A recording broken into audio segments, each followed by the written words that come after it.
Okay, looks like I'm live. Good evening, big fat bastards, big fat bastardettes, kings and queens. How we all doing?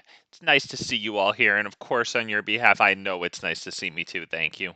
We are. It logged me out while I was on the loading screen. It told me that like my authentication failed or something. You know, some error message, mumbo jumbo. So we're giving it some time to load. But today I'm gonna be happy to re to get the battle pass and receive all of the rewards for it. Okay, thank you. The loading screen gone. All right, beautiful.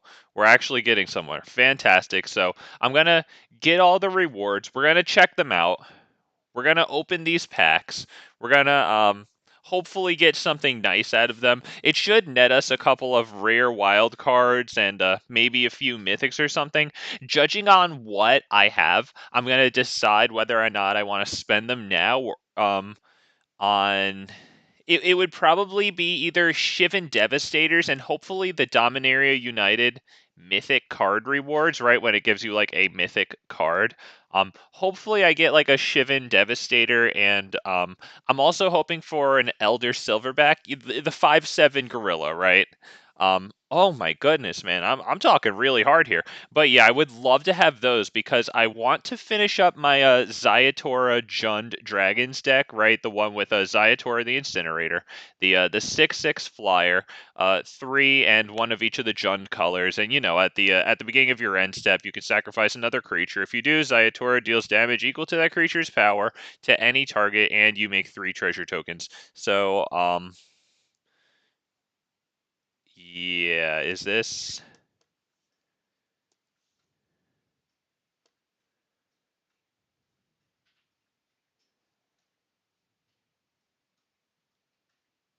Checking the I'm checking the task manager right now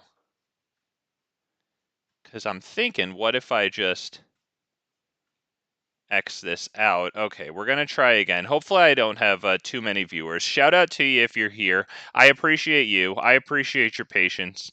I know that it sometimes takes a couple of minutes, but sometimes you guys are right here, you know. So shout out to my notification squad if anyone's here. I'm sorry, it logged me out when I was on the menu screen. It wasn't even because I switched over from Wi-Fi to Ethernet, because I made sure to do that before I loaded up the application. You know, do you like my excuses? Check them out. I got my excuses. No, but actually that's what happened. So I'm just hoping that it kind of actually loads a little more timely this time. I hadn't reset the application. I just clicked on like, you know how when you get an error message, it offers you like check status, reconnect, or like exit or whatever. I clicked on reconnect and like, oh, okay. And now we're right in. Okay, good. You know what? I'm hitting the spiel again. I'm hitting the intro again for people who skip to this.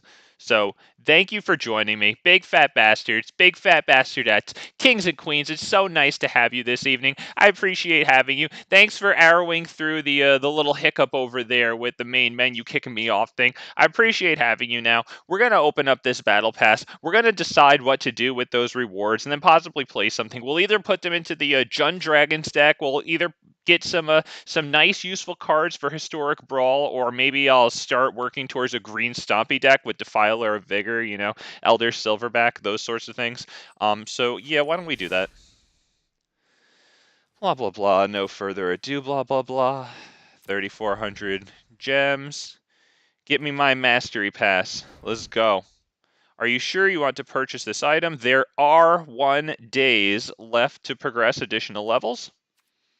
You didn't even make the if case for singular here. It is and one. You didn't even make that else if there. Don't worry, my Phyrexian Okay. friends. I brought enough fire for everybody. Okay, that's Jaya's voice line. Sorry, I talked over it. I shut the hell up after a moment. Nice sleeves though. Check those out. Okay. Claim. Yep. Is that it? There wasn't more. You're not gonna show me more? Okay, fair enough. Well, it got us all of this stuff, so it looks like I have more gold. I definitely know I have more packs. I have cards like this.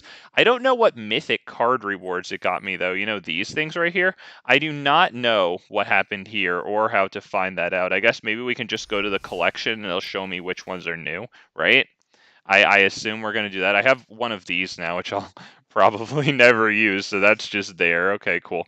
William, how you doing, man? Good evening. Oh man, I'm feeling a lot of feedback or like some type of weird like local echo on my mic. Let me adjust that. I hope it wasn't messing up the sound too much there. So nice to have you there. Thank you for stopping by. I am well, thank you, William. I appreciate having you, man. Thank you. I'm good. I just redeemed the battle pass, so I'm going here really quick to see what I got. Let's see. Do I have any whatever. Let's just go to Dino RG Polyraptor. It doesn't matter which one. Um because all I want to see is which cards are new here. Right? Because it didn't show me which mythics I got. Ooh, I did get an Elder Silverback. I got a second one there. So let's see which mythics we got. So we got, of course, 4 of these. That's just one of the slots in the Battle Pass to give you all 4. I got one of these because I had one before. Now I have a second. So that's really cool. Though that these 4, once again, is just given in one slot. It looks like I got 1 or 2 of these. I'm not sure how many. I definitely got, it looks like I got 2 of those because I'm pretty sure I had 2 of these. So now I have 4 Souls of Windgraces. So that looks like a deck that I could probably build since I not only have the 4 Ziatora's Proving Grounds, I have a, yeah, so we'll see. I'll have to take a look at some lists because I'm going to be real with you. I have no idea what to do, but I know that like I saw Covert go blue, those the people that probably most of us are subscribed to. I know I saw like 1 or 2 of these because I kind of liked it. I appreciate that it was in Jund and I'd already gotten 2 of them. So yeah, I have 4 of these. Okay. I hope the value of it goes up. Let's see. And I guess that was all the mythic rewards. All right, I don't see anything new. So within this, and one of these, those were all my mythics. I think I got 11 of them. So maybe I got like 2 of these. I don't know. That's a lot. Maybe I even got like 3 of these or something. I don't know. Whatever. Either way, at this point now I am going build Elements Demon deck. I'm not. Who is that Elements Demon, William? And just remember that like here, let's see. Let's go to decks. So, like for example, William, you asked me about beasts, for example. So if I type beast, just as a creature type, and we'll give it a moment, right? Because it freaking I don't know. Does this do this with you or anyone watching this? Does when you make your first like card search in the deck builder screen after you've loaded up the application, so you load up the application, and the first time you use this deck builder search, not all the subsequent times, but the first time, see? And now it loaded. See how hard I had to talk just to fill the space there? Oh, I work so hard as a streamer. But yeah, so when you say beast, William, just like look at my miserable beast collection, okay? Like, you know what I mean? And these are all the ones that I have collected, okay? So that's it. Like, look at that. That's all my beasts that I have collected. I don't know if this includes standard or not. That might not include standard. So why don't we go here? We'll go to historic so it shows as much stuff as possible. But yeah, my beast, as you can see, my dude, like, and these are the green beasts, like these are beasts. That's where it's at. I like that I have 2 of these. I wish I had more, but whatever. But yeah, my dude, like as you can see, my beast collection is freaking pathetic. So like I can't really build these things because the problem is it takes away from the other things that I'm putting together for you. So 5/5 elements, you got. Oh, are you talking about that freaking thing? Let me take a look at that. Collected, Dominaria United, Mythics, right? Um, and you said it's the 5/5 Elements Beast that I got. Oh, I have 2 Shield Druids. I didn't know that. 2 Shield Druids and 1 Liliana. Oh, that must have been the other mythic that I got. Oh, because I was only looking at mythics within those colors. Oh, I'm a freaking idiot. You know what? Okay, Dominaria United, collected mythics. All right, let me just take a look at all my mythics from Dominaria. Yeah, because I didn't think those added up to the full amount. I know I already had Liliana. I already had a Vesuvian. I didn't get any more Shivan Devastators, of course. Fair enough. I may have gotten a Zura there. I'm not sure. But Solkanar. Okay, so Elemental Demon. Let me take a look at this, William. Because actually, that's a pretty good number of them. Now that you're saying it, that's a pretty good number of them. And I know that I also have the Triome Land. I think I have 3 of the Triome Lands. So I have 1 of those. Okay. You know what I'll do? I'll set this one to Explorer. And then we'll take a look here because oh, let me take off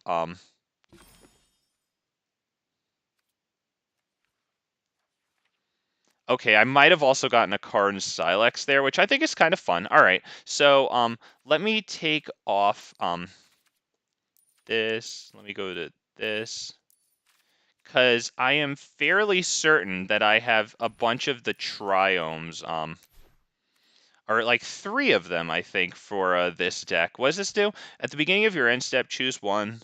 Okay, I'll have to take a look at what people are doing with this because I'm going to be real with you once again, William. Like, when I say that I'm an idiot, I'm kind of like half joking, but I'm also, if I'm half joking, I'm also half serious, you know? I'm all right at building creature decks for myself, but like once you get into this sort of stuff, I have no freaking idea what to do with that, you know? Um, but is it going to show me the land? Do I have the land? Oh, I have the yeah, the Xander's Lounge. Oh, I only have 2 of them? I thought I had 3. Oh, that's sad. Um, I wonder if this is good with that. I'll have to take a look. But yeah, okay, William, I'll give that a shot. I can't promise you anything, William. Oh, Richard, I'm sorry, I didn't see your thing. My text box was hanging off the bottom of my screen. So the last thing I saw was William saying 5 elements. Okay. I couldn't get MTG to run when I redeemed my codes. About had a heart attack. Sorry for the wait. Hey, I'm happy to have you back. I'm happy to have you. I'm not really back. I mean, thank you for stopping by. Thank you for the support, William, Richard, as always. I hope it worked. I hope it worked the second time. Damn, dude. All right, but either way, yeah, I hope that worked out. Okay, let's see. So what I was gonna do now was let me actually save this one. SOL. Kanar, is that what he is? Whatever. I'll just save that, okay, to brew later because I want to move on right now. I want to get these packs open so that I can see which numbers of wild cards I wind up with. Because, like, for example, now that I had those 2 Elder Silverbacks and we got fortunate enough to get 1 out of those mythic card rewards, which is really nice, I'm thinking about building up a green Stompy, like possibly even right here, depending on what we do, you know? Because I would love more Defilers of Vigor, which I didn't get, but actually this Rivaz of the Claw here is really nice because now I don't have to redeem that 4th rare wild card to get the 4th Rivaz of the Claw, so that's pretty good. I see people using this, and I know that I have a lot of black and white dual lands, like a lot of black and white rare dual lands. I'm pretty sure I have 4 and 4 of the Shock land and like the Rootbound Crag equivalent because I did a lot of Orzhov back in the day. I really enjoyed like Orzhov kind of weenies. All right, on to the next one. We got these. Open all the Streets of New Capenna. It might be nice to get a. Oh, I was really hoping for a Triome here. I got another one of freaking these. Jesus, man. This is kind of interesting. This could be fun, like, forever. It just seems like a fun card, you know what I mean? That might be interesting at some point to make something with that, like maybe, like, combo with something like Old Gnawbone or something that generates a lot of treasures or something. There's actually a lot of Power Stones in the new set, so I wonder if those could be used with this. I don't know, whatever. On to the next one. We got Kamigawa. Richard says, "Oh, I'm an old gamer. You can't fool me with a code that has a secret 0 in it." Oh shit, is that what happened? Oh, I hope that didn't crash you. Let's see, we got Tamiyo, we got a mythic rare wild card there. I accidentally clicked. I didn't mean to click it away like that in case you wanted to see. But yeah, happy with that mythic there because that'll be an Elder Silverback. Which is pretty nice. We're not getting a rare wild card, which is sort of what I need in order to make the green Stompy. Because I think I only have 1 Defiler of Vigor. Well, let's see. We got Dollhouse of Horrors. I've seen people play that, right? Exile a creature from graveyard, create a token. I think I saw somebody use this with maybe Titan of Industry. Maybe more stuff, but yeah, I mean, it is pretty cool with Titan, right? If you just want to bring it in for its effects, and no matter how big the Titan is, it can still create the Rhino token. This is something. Um, okay. Um, Another Dollhouse of Horrors. It really wanted me to have Dollhouse of Horrors, and that does stuff also. Okay, I would really like a rare wild card. not to be a spoiled brat, it would just be, oh, I got a Brutal Cathar. I own one of those now. I guess that would be useful to have the one in a commander for whatever type of thing. That does something. That does something. I do like that. That is pretty. I like the flexibility there. Okay, and that does something as well. Okay, so I have 2 rare, 2 mythic cards. Okay, so I'm gonna go back now to decks because I think that instead of putting these into Shivan Devastators, I'm not sure if I want to do that. I think I'll be opening some packs of Dominaria United in the future, but what I can do really quick is I think I used that card in my deck. I'm not sure which one you're talking about since I've moved past it. It's a little bit of a delay here, so I'm not sure exactly which card you're talking about. Let's see. Oops, we're gonna put him up to 4, and I think in order to do that, we'll probably take out 1 Paradise Druid. I mean, it's either Paradise Druid or like maybe Goreclaw, to be honest. But I kind of like how Goreclaw combos with him to like he makes 2 mana, he reduces stuff, and you just make a whole lot of things, which is great, especially when you have Terror of the Peaks and you want to follow up Terror of the Peaks with other things. I might take out these Terror of the Peaks for more Shivan Devastators in time, but for now, this is how this is looking. I'd also like to get a third, not a fourth, but a third Ziatora the Incinerator instead. I don't have another one, right? Okay, yeah, we're not spending that mythic. Just checking. We will save that, though. I'm very happy to have 4 with that Rivaz of the Claw. Not going to lie at all. No, not gonna lie at all. Let's see. I'm looking. I'm pretty sure down here is a Defiler Gorilla. Yes, there it is. Now, what are the mythic wildcards looking like? In 5 mythics? What? What? What you talking about? 5 mythics? All right, let's see. What do I have going on in here? What the hell is going on? Oh, because Big Titan of Industry. Okay, Big Titan of Industry. You know what? Forget that for now. I wish I had more than. I really wish I had more than one, man. I swear. All right. I think we're gonna down to 3.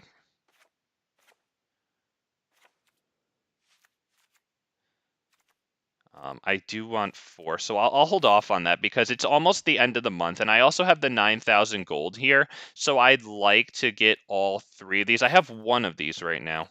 I have 1 of those. I have 2 of those, which is pretty cool. Because with the 2 mythic rares, I can get this up to 4, which I think is fantastic. I wish to goodness gracious God that I had another one of these, to be honest. As a matter of fact, hang on one second. How many, let's save and exit. Yeah, just save and exit for right now. I'm about to come right back. Because I'm thinking, how many, I need 1, 2, 3, 4. Okay, so we'll go to store. We're going to get 4 packs of Dominaria United. Because I really want that rare wild card. Bigly. Bigly badly.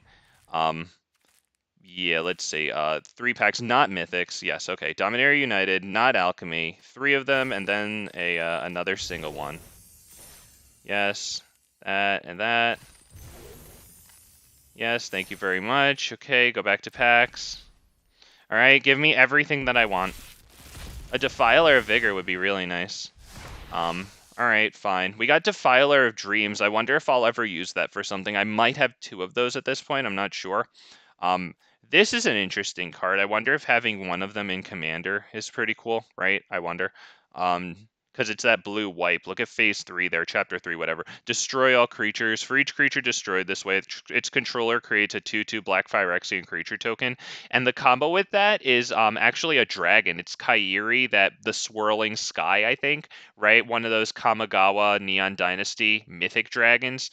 The blue one that, like, when it dies, you can choose 2. You know, one of its on death effects is that you can return any number of permanents up to total mana value of 6 to their owner's hands. Either that or to like your opponent's hand, whatever. But the point is that you wipe the board and then your opponent creates all these tokens and then you just send all the tokens away. It doesn't matter, however, right? Because tokens have a mana value of 0.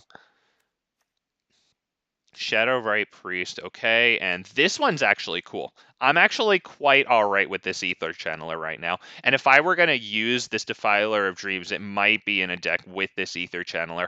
I'd probably wind up using Yorion in that deck too, so Lord forgive me, but, you know, I think that might be a fun use of Yorion. So anyway, let's go back to these decks right here, because I think I might want to play this Green Stompy list. What the hell is this button? Craft. Oh, what the hell? They snuck in a fucking craft all button for me to, oops, accidentally hit that? What kind of fucking goddamn bastards are these shit stains? I swear to God. They can't do anything without being freak. They can't wake up in the morning and go take a piss without being scumbags. Are you kidding? Why do I need that? And which all is that going to craft? It can't even craft all. What's it going to, you know, what's it going to prioritize? Jesus Christ.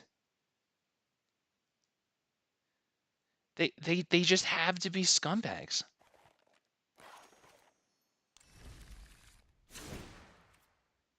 Okay, so let's take out the Quirion Beast Caller. I don't think I have too many of those. One, okay, I'll leave that at 1 for now. So what we're gonna do is we're gonna go 1, 2, 3, 4. That's my 2 mythic wildcards, right? Okay, so let me just do this one at a time. Okay, 1, 2, 3, 4. Craft all. I made the mistake of telling people how to scam Twitter out of a free blue checkmark. Now I can't watch any stream. LOL. I don't understand the following there. What happened? How does that work? Did you get yourself banned or something? If you did, congratulations, by the way. Probably for the best. Um, let's see. What do I want to put in this deck to make it like bigger? Because actually I was thinking like put in Halana and Elena and have Karn or Krenko as my only like little one drop in this one. Um, I would maybe take out Jugon Defends the Temple for that. I think I'd like to get in what could I put in this deck? Is there like another one drop that I could put in that's kind of good? Like maybe I could put in another land to get 24 lands and then is Arboreal Grazer and just cancel the credit card payment after you post. Not everyone is thanking me. Honestly, that's really funny. That's actually pretty funny that like with Twitter as robust and like, you know, as top like a top of big tech that's working. That seems like one of the older tricks in the book that maybe they'd have that covered. That's pretty interesting that that works, not going to lie. Do I set fight rating like up to 4 for now? I don't want too many of them, you know what I mean? What do I do here? How do I get more value out of my stuff? Do I put in like a Vivian Reed? I kind of rely on like the same things, you know. But is Vivian Reed good here? Let's see. I only have the one Titan of Industry. I have the one Great Henge. Do I put in something like Kiora to draw a lot of cards? Or maybe I put in Topiary Stomper and Kiora and not Vivian Reed?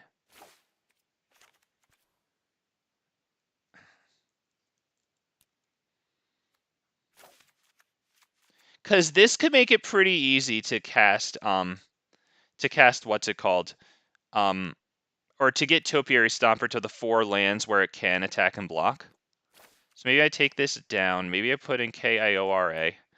1, 2, 3.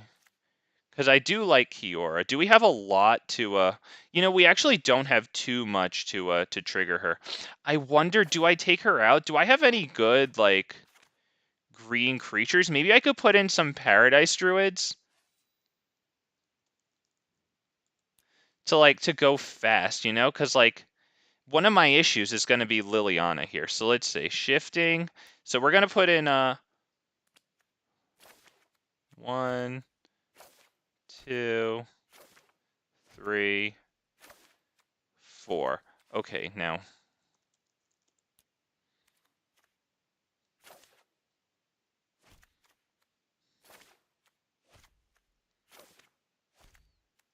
Put in 4 for now. Let's see. I want the Hearse for the Graveyard Hate. Greasefang is real. 2, 3. Is there anything else that I should be putting into this deck so that we can, like, you know, like fight up against any bad matchups. I'm not really sure the bad matchups that it has. Let's see. What else would go into this?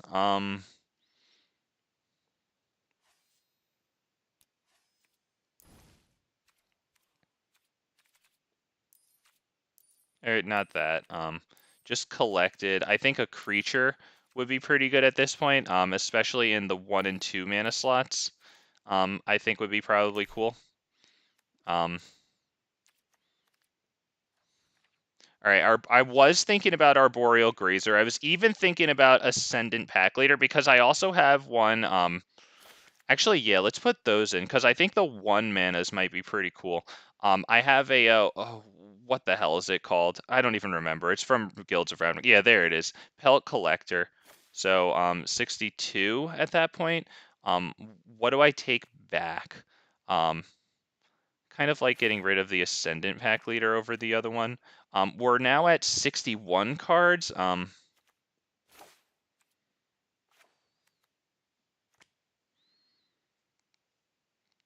Okay, this is my janky ass thing. This is what we're gonna be doing. Um, is this good? I don't know if that's good. Let's see. What do I put in the sideboard? Let me check my text box here. Do I have anything going on here? Okay. I don't. Let's see. I mean, if I can't think of anything right now, because I'm not like the biggest genius out here, I can just start. Um, Is there anything that gets, let's see, something that gets against Liliana? Shifting Ceratops. Anything else? Is there anything that gets at Liliana and it's hasted green? I don't have that many questing beasts yet. By the way, questing beast went down in price, so that's kind of cool. I think Crawl Harpooner might be good actually. That might be good against the Angels matchup. Why don't we just put it in because it's a cheap creature. It's something. I can say I did something. We can actually get to playing this. I'd like to thank you all for stopping by. Thank you for spending your time here. Thank you for choosing to spend the time watching Big Fat MTG, the worst Magic the Gathering stream on the whole entire internet. I think we're good to go here. I think we're going to take a look at those card sleeves from the Battle Pass real fast. We're going to get those on right quick. Defiler, Gorilla, Green, /H. I guess it / Explorer as well, but I just keep it at Explorer. All right. Yes. And now we're good. I think that's just just a hastily thrown together, no brain cells, basically relying on what I've done before. Ulvenwald Oddity is haste. I do have it.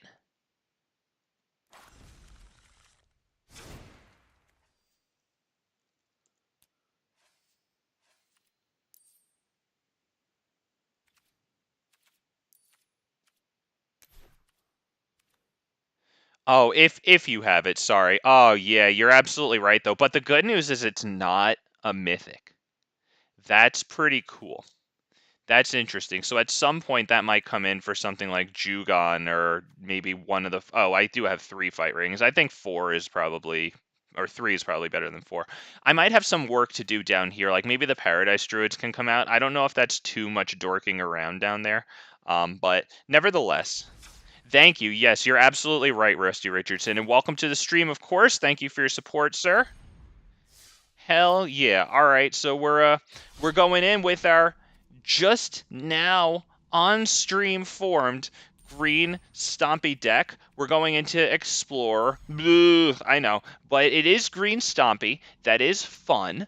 So I think I'd like to try it out. Where are you? I must have passed it and it was obvious. Uh, Here it is. Yep, Defiler, Gorilla, Green. Okay, yep. All right, let's go. Hell yeah. So a little bit of a longer bit of video before we started doing the actual Magic playing, but that's because I just bought the Battle Pass from DMU, got all the rewards at once, took a look through them really fast, cracked the packs, you know. I didn't do the mastery thing with all the cosmetic styles and like the sleeves and stuff. I figure I'll do that off stream because I think a lot of it is going to be watching that animation, which is like a little slow.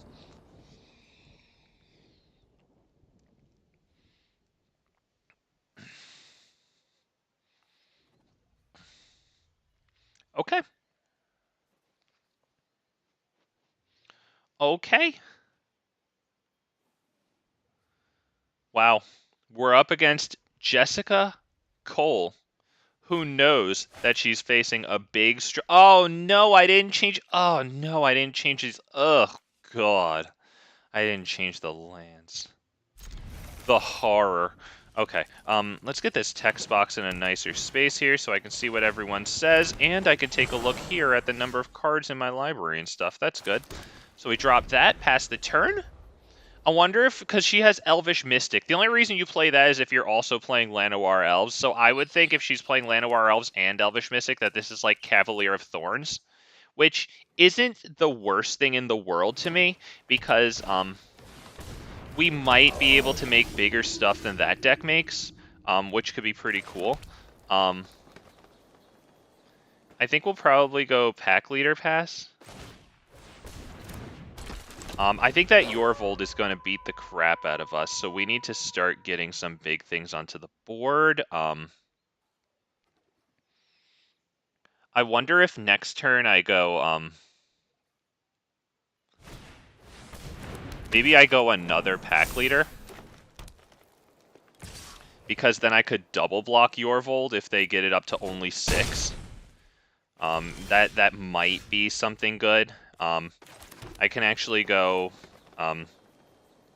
Pack Leader and Llanowar Elves, because I'm not even gonna lie, I would not mind just blocking him with everything, and then just Jugan defends the temple, or actually Topiary Stomper start, right? Because Topiary Stomper would reduce this to 3 and 3 and 2 forests total cost, right? It costs 7 and 2 forests, so then -4. Yeah, that's 3 and 2 forests. Okay, yeah. Alright, that is a good start towards blocking it at 6-6. Okay, that's annoying that we have to block it at 7-7. Do we do that? Do we lose everything doing that? Does this have trample? It doesn't have trample. I think we might have to do that.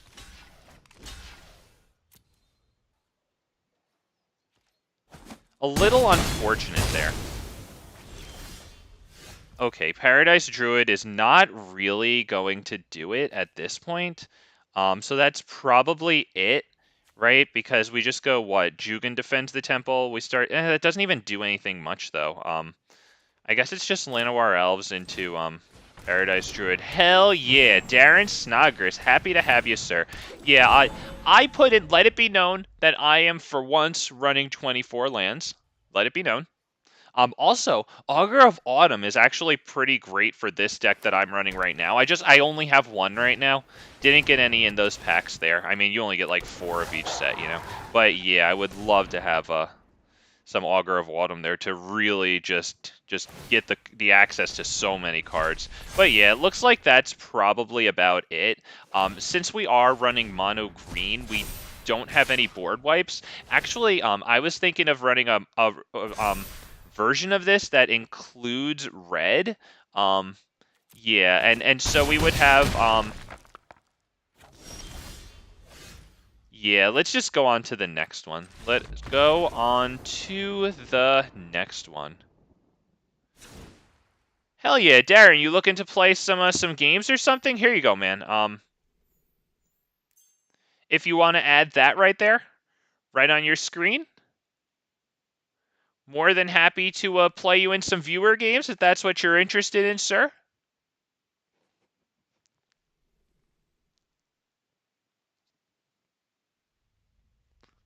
Okay, what do we play here? I think we're good. I think we just need a better start, right? I think we're good.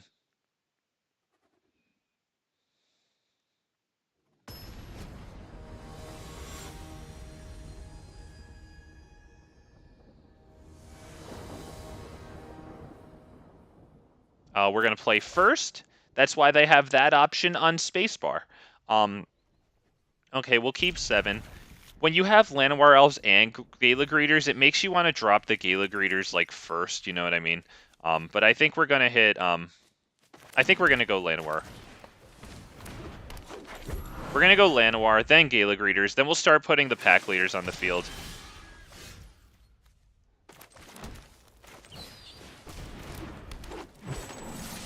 Darren, I don't know who to add. Who am I supposed to add? That's why I put my thing up here, man. Like, who am I supposed to add? You know? Because you don't even got numbers in your name. It can't be your screen name. So there's that. If you're interested in adding me, there you go. Let's see. We have the capacity for 4 mana here. I like going double Werewolf Pack Leader. Yeah,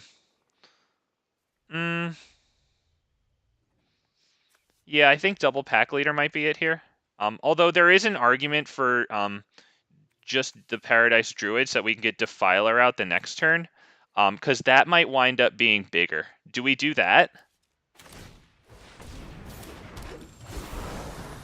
Let's create the +1/+1 counter on it. I'm kind of liking that. Why don't we pass turn? It looks like they probably had I don't know if this person had a slower start. We'll see. I haven't seen the Yorvold yet. I guess they just didn't have the Dork turn 1, you know, Llanowar Elves or Elvish Mystic or whatever. Okay, they got Augur of Autumn. It looks like they didn't get the land on the top of their library. Did they miss their land drop there? Maybe they didn't, because I'm dropping my my 4th actually right there, so they probably didn't. Yeah, my bad. Okay, so we can get this, and then we can drop Werewolf Pack Leader by paying 2 life.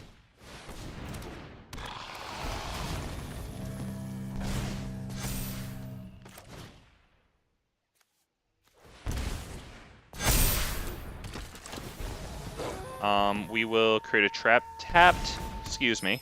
Treasure token. Will we swing with that thing? I think... No. It's honestly pretty good. Not gonna lie. Like, it is pretty good. Next turn we can swing for 6, which is going to be brutal. I don't think they're going to be able to play anything to get bigger than that Gala Greeters, who will give itself a +1/+1 counter and then get one when we play the pack leader. So it's going to be pretty ugly for this person if they can't, like, fight our stuff.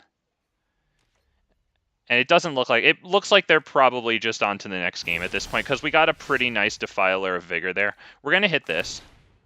This is going to be brutal for the poor guy.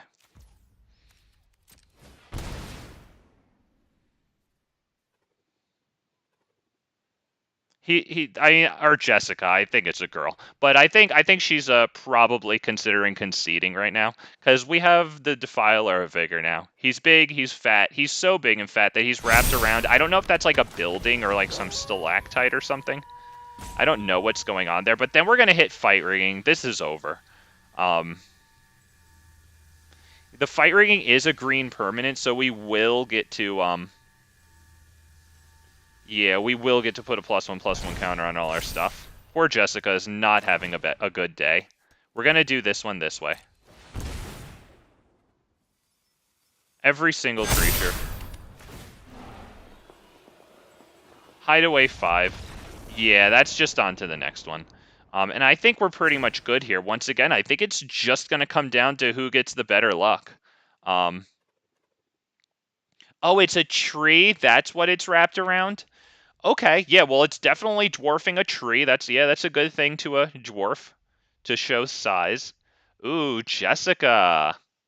Jessica, you didn't sideboard against me game 1. Tisk, tisk. Ooh. I don't know. And Darren, once again, dude, here, as soon as it goes away, maybe take a screenshot with the print screen button somewhere near the number pad on your computer. It should read PRTSC, right? The print screen, or just any screenshot, you know, there it is. Or you can even, while you're looking at it right there, just type it into chat, and then you'll have it, right? And then you just add me in game. Because Darren, who do I add? I don't know who to add, but there I am, right? Disaster Mind number 34354. There you are, bud. This is honestly, this is not the greatest. That needs to be mulliganed. I wish it was better. I could probably say that with every hand, right? Is that a smart thing to say? I'm not sure. We can get rid of the Paradise Druid there because it's a little I don't like it as much there. They got their Elvish Mystic. They went first and got the Elvish Mystic, so that's very good for Jessica there. And she got her Augur of Autumn, like, straight there before curve. That's extremely good. We'll go Werewolf Pack Leader. I think we're going to drop Jugen next turn. It might be better than the Topiary Stomper. I'm not sure. I think it's better than Topiary Stomper. Okay, she didn't attack. That's pretty good. That's good. I think we go Jugen here. No attacks. Life is kind of precious now. If we don't get a good draw, my plan is to drop the Forest. These two will both have a total of 6 power. I think I'll attack with only this and then give it, use its ability to make it base 5/3, which will make it a 6/4 Trampler. Yeah, up to 2 target creatures, 1 and 1. It's just going to give 1 apiece, so we can't just target 1 to give it 2 +1/+1 counters. I would love to. I think, do we... Yeah, I think we're going to just use this ability. Activate ability. Because we have to have it activated before we swing. We can't activate it after we swing, like as a surprise combat tactic, because it's when it attacks. So they're probably not going to block it, but us attacking for this 6 here allows them to swing in pretty nicely. If they want to block this thing, honestly, that's perfectly fine. That is perfectly fine. They do have 2 Augur of Autumns, but we do get the Scavenging Ooze off the field. I'm just checking to see if there's any creatures in graveyards. Okay, so the Scavenging Ooze won't make itself bigger like that. So we got a card. We got 2 of their things off the field. We lost this, but we gained a card. They lost 2 things, so we kind of went 2 for 0 there, kind of, sort of, not really. Okay, they drop another Scavenging Ooze, and it's going to be able to make itself bigger. But we are going to have this thing come onto the field here, which is kind of cool because we can make the Topiary Stomper a little bigger. It doesn't really matter too much because we can't attack or block until we have 7 lands. But next turn we'll be able to have 6 once we drop and then hit Topiary. So that is pretty good. They do get the 2 damage in. Nice swing. Very good. Gonna drop this. I think we're going to drop Topiary Stomper. We're going to pay 1, 2, 3. Yes, we're going to pay 3. 1. Now this. Yes, we will take that action. X equals 1, 2, 3. That's going to put 3 +1/+1 counters onto Topiary Stomper, which doesn't really matter right now, but next turn, when we drop the 7th land and he's a 7/7 Vigilance, that's good.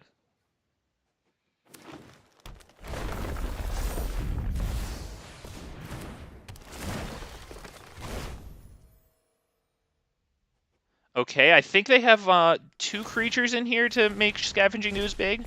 That's pretty good. I don't know if they're going to attack with it, though.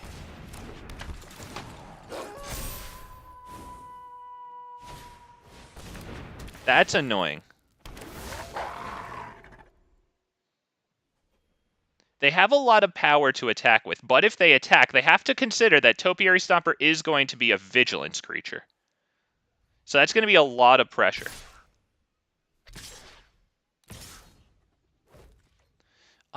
Okay, that's a lot of damage. What do we do here? I think I might take that. Okay, I don't think we got the best thing there, to be perfectly honest.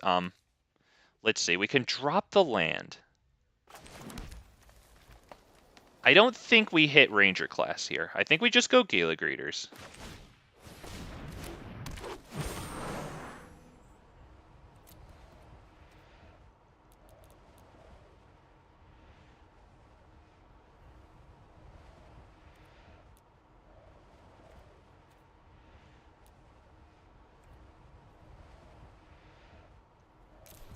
The reason that I'm only doing 3 is because I want to keep open the possibility of doing Boseiju here, and I also want to keep this open as a blocker.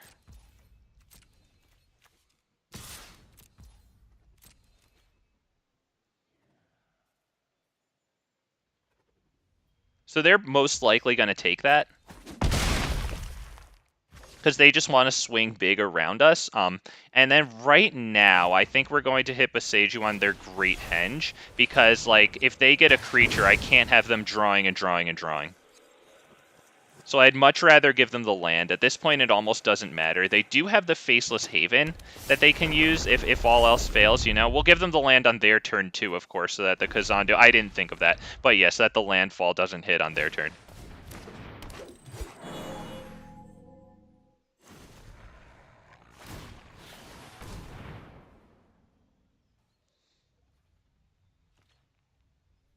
I think they're probably going to swing everything here. And they also have the Werewolf Pack Leader to use that ability. So I think we have to block Werewolf Pack Leader with Topiary Stomper.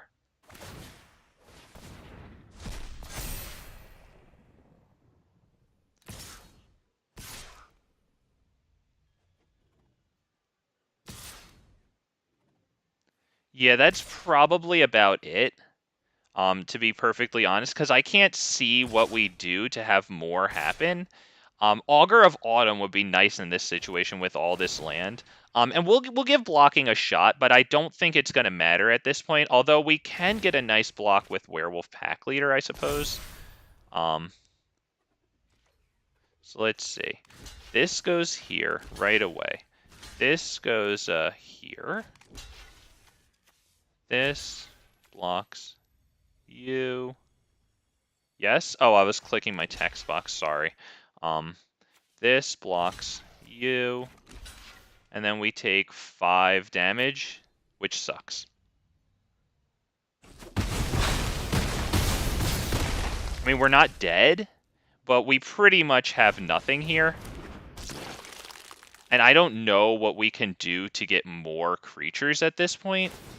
That's why the Augur of Autumn is so good, because you can play creatures from the top of your library like that. Yep, so good game. It was fun to play something other than Liliana, to be perfectly honest. I definitely enjoyed playing Jessica here. I wonder how a red-green variant of this deck would be. You know what? Give me a second. Why don't I play another one? Because I did just throw that together, like, right now. But I was interested in a red-green variant where it's pretty much the exact same thing, except I would say probably... I could probably keep in the Titan of Industry, but I would say probably I would take out the Paradise Druids, and I'd put in 4 Krankos. And then Halana and Elena, too. Or maybe even just Halana and Elena. I think Kranko might be another day for another janky day, but I would probably put in Halana and Elena. Yeah, I think that would be pretty cool. This isn't atrocious. I mean, it's not good is the problem.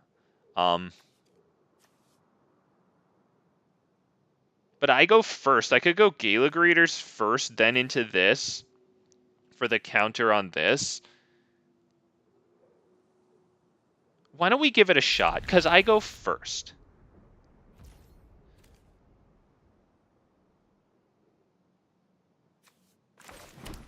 Pass turn. See, this won't get a counter when Gala Greeters comes into play, because the creature that comes into play after this, whenever another creature you control enters the battlefield or dies, if that creature's power was greater than Pelt Collector's, put a counter on Pelt Collector like that. So we're gonna go this guy first. We're up against Rafine's Tower, so yeah, Esper midrange is pretty big. I would assume that we're gonna see Rafine, Ledger Shredder, Liliana. All right, we can, I guess we'll drop Pelt Collector first. Because I'd like to be able to attack with it as soon as possible. We don't really have a payoff for our Topiary Stompers yet.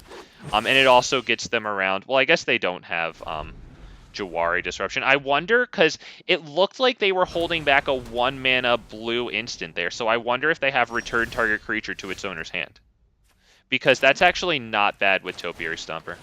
So if they have that, I assume they'll probably play it on Pelt Collector right now.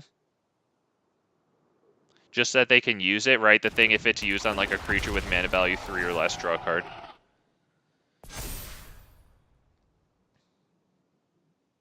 Grab a nice forest right fast. Very good. Got Defiler of Vigor in hand. I love to see Defiler of Vigor in my hand. Like, not even because it's in my hand, but like because I have this now, you know? Like, I'm so happy with that guy. Okay, they March of Otherworldly Light, a spell that could have been used on Defiler of Vigor for the this guy, who is good. He's definitely good, and he would have gotten even bigger next turn. So we're going to drop the 6th mana, and then we are going to hit Topiary Stomper to have 7 total lands on the field. I'll tell you what, do we go Defiler of Vigor first? Because I feel like that just straight gets countered, right? I think Topiary might be better, right? This gets countered, right? And either way, I think it just feeds into a wipe a little harder. So yeah, I think we go Topiary Stomper, kind of force the wipe a little harder. With the 7th land coming in, this one that we have right now will be able to attack and block. Which is good, right? Especially since they're holding open Wandering Emperor mana right now with the 2 sources of white, and this has Vigilance, so it's not going to tap to attack. Wow! Okay, I wonder if they have a wipe. Yeah, that could go either way. That's not a guarantee that they have a wipe, because it is a good move to do that. And then you're still waiting for me to drop a 2nd creature to have like at least a 2-for-1 trade. It's not the worst thing in the world. So I really can't read into what they're doing with that, and I wish I could. Do we go Defiler and then Fight Rigging? I think it might be Defiler and then Fight Rigging. Because who do I want countered more? This, who probably goes into a wipe. I think I'd rather have that countered than this, which could like pump up all our creatures as we use them more.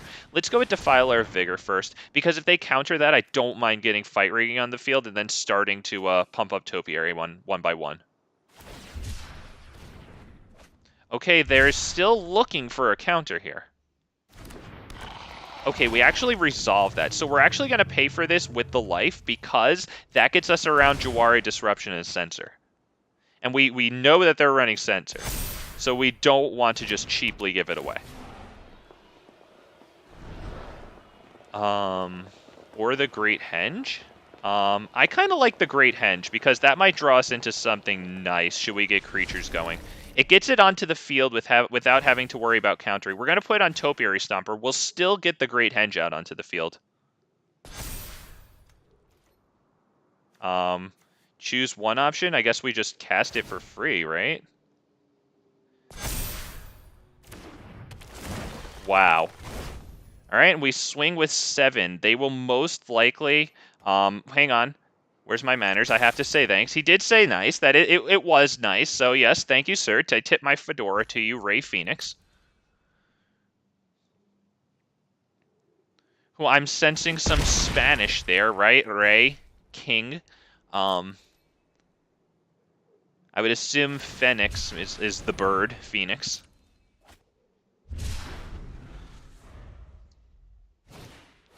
Yep, there it is. All right, get your nice wipe in there. Very good. We still have the Great Henge, so if we draw into a creature, that will be rather nice. And we do. That's good, because we need to start drawing cards. That's pretty nice too. I think we will play this.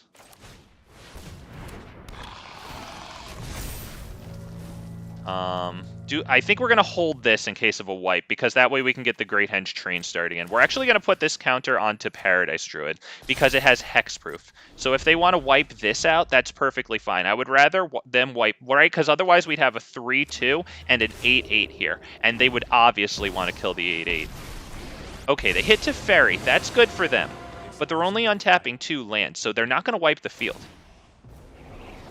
Okay, they're actually doing that. Holy poo-poos.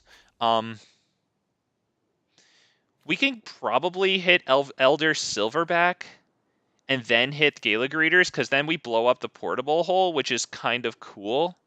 It doesn't really do too much. It feeds us into a wipe, but if they did that on this, they don't have a wipe, right? Because otherwise they would have just played the wipe and then played Teferi, right?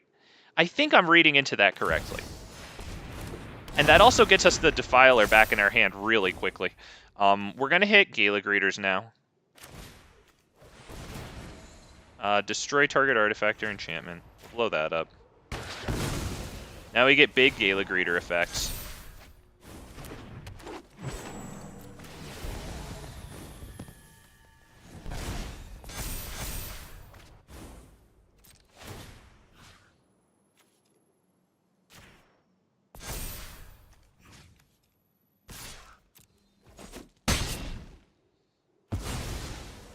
Do you want to wait? Yeah, we definitely keep this stuff in hand because we have great recovery from a wipe. Farewell would definitely destroy us, of course, because they get to exile all, but even if they farewell, we still get Defiler of Vigor into Werewolf Pack Leaders.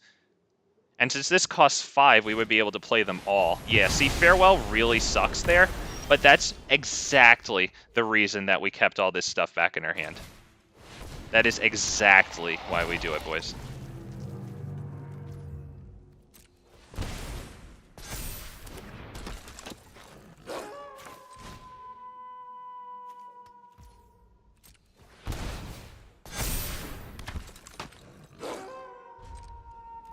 Okay, now that has me a little extended. Alright, but he's going to play Teferi. He's probably going to send Defiler of Vigor. Wow. Okay, so 3 mana he's going to have in total. Is that going to be enough? Because that's not Wandering Emperor. That's March of Otherworldly Light. Fateful Absence. Wow. Alright. I mean, we could still get 6 and 5. That's 11. Alright, that's pretty good by him, not gonna lie. We're gonna power up both of these, I think, right? Because this is 5, and then this hits 6. Yeah, we're gonna power up both of these. We're gonna get big cards.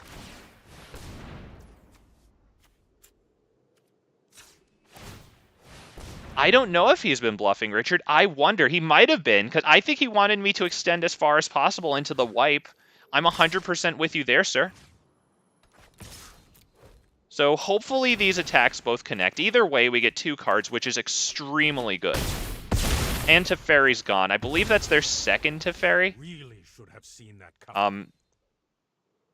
Okay, one of them's in exile for some reason. I think we're good here. I think we pass. Right, we definitely keep Land of War Elves in hand because it's a super cheap trigger of Silverback Elder here. I'm not gonna lie to you, I'm so happy that I have 4 of this card. I love this card. Oh my god, he even farewelled my little tokens that I can't use that. Ugh. God, I mean, that's good playing by him, of course. We're gonna go Silverback Elder, and we're gonna use Land of War Elves on. We're gonna use it to. I think we're gonna search for the library for more lands because yeah, we just want to thin out the lands and have our odds to get non-creatures as big as possible. You know. Jesus Christ, my dude. Okay, I bet he has Wandering Emperor in hand. You know what? I really think he does, and now he's going to be able to cast Wandering Emperor. So we have to be careful what we do with Elder Silverback, or Silverback Elder, whatever. I think I'll just always get its name wrong. I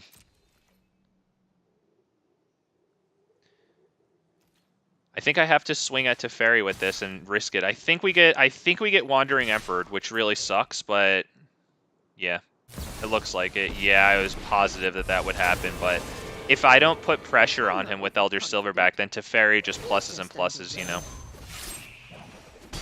My judgment is final.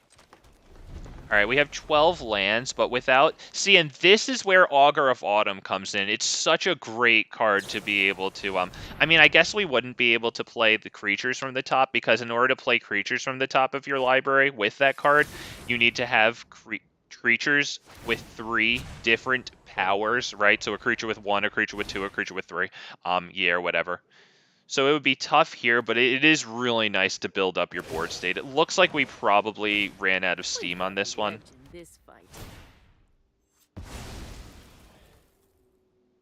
Yeah, I don't really see what we do in this one. It looks like we probably just go to the next game. Because, I mean, look, he's drawing his 5th card now. We just drew a forest. Yeah, good game. On to the next one. Very well. I would like Shifting Ceratops in this one. I think Shifting Ceratops is good. I think maybe Titan out. That's really the only one I know for certain, to be honest. I like shifting a lot in this one. I think Quirion Beastcaller can probably go because they wipe the board, so it's going to be tough for us to distribute his counters when he dies, and they also exile. So I think he's a good one to leave. This one I think can probably go because we only get a big benefit out of it when we control 5 or more modified creatures. And so right now it might be kind of a glorified like 1-mana dork from phase 1, create a 1/1 token or whatever. Let's see, I have 60 out of 60 cards now with all my shifting Ceratopses in. I'm good to go. I don't think we need Broken Wings on this one since for the most part the portable holes are going to capture small creatures, and I'm okay with waiting for an Elder Silverback to get those back, because that feels like more of a luxury circumstance to get those back. The 1-drops. Oh my god, really? Really, my dude? I'm about to mulligan down to 5, going first against control.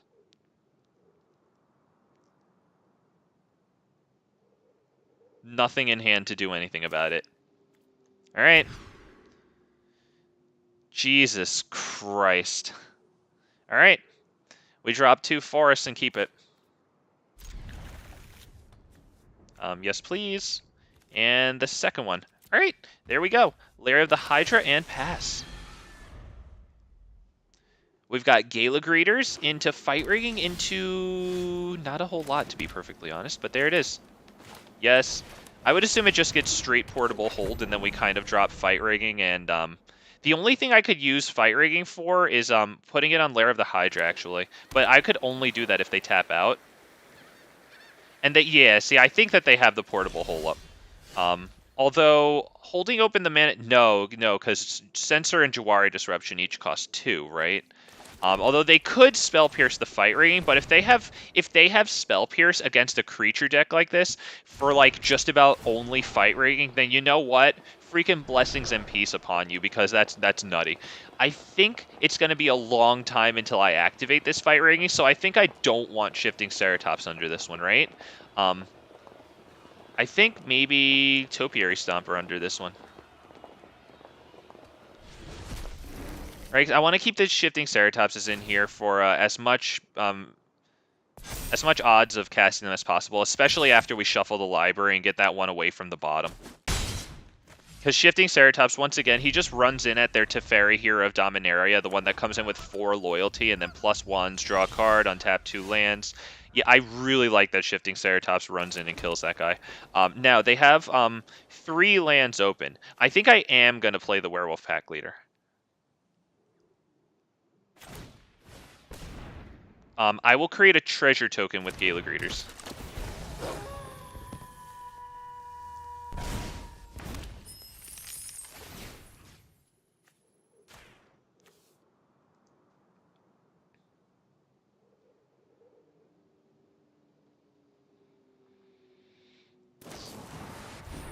Wow. Okay. Fair enough. I think we're good here. Pass turn. All right, the March of Otherworldly Light. The reason that I took out my one and only one copy of Quirion Beastcaller, because that thing is when it dies, you transfer its +1/+1 counters. Ain't gonna work with Exile. Incidentally, it's also great with the Rekindling Phoenix, this thing to exile it. Damn, it's great. Instant speed exile. It's really, really good stuff. Okay, not gonna lie, that kind of sucks. I think we'll get this guy up to a 5/3. Now we'll accept the counter from this. Not so that it's not going to trigger Fight Ring, but it will get us a card. Okay, we have Shifting Ceratops to run directly into Teferi 5. That might be what they drop next turn. We have to be cognizant. Well, I have to be cognizant. I say we, but I'm telling myself that I have to be cognizant of his Hall of Storm Giants. Because I have run into that more times than I care to admit. But it is a blue creature, which adds value to Shifting Ceratops with protection from blue. So I mean, that's good. I think we're gonna do the same thing here, and we're gonna Fight Rig in the Topiary Stomper. Because I don't want to add more to a board wipe than I absolutely need to. They're sending it back to hand. Yeah, that's fine. No problem. I think we play it again.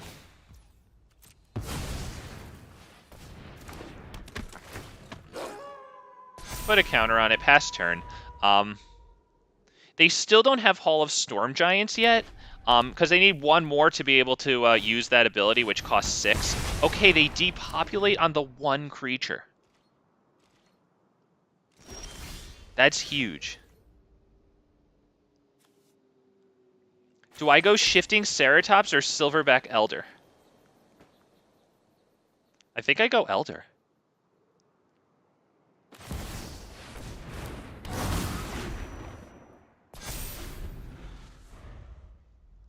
Silverback Elder actually can block Hall of Storm Giants right now, which is a 7/7 creature. I doubt they do that. Oh my god. They hit the farewell on it. You know what? Fine. We are... Do I hit Lair of the Hydra right now for X equals 5 and then do Shifting Ceratops? Or do I do Shifting Ceratops right now, bring it in for X equals 5, and then hold open the option to go Lair of the Hydra and Shifting Ceratops next turn?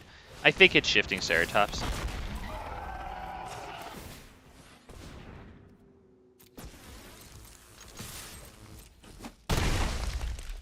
Alright. We've got them down to 7. Doesn't mean we win, it just means that we have them down to 7. Oh, damn it. Alright, not gonna lie, another land would be really nice, because that means that we can make Lair of the Hydra at X equals 6. Right now, we only make Lair of the Hydra at X equals 5. This has first strike, that's not gonna cut it. We do get this.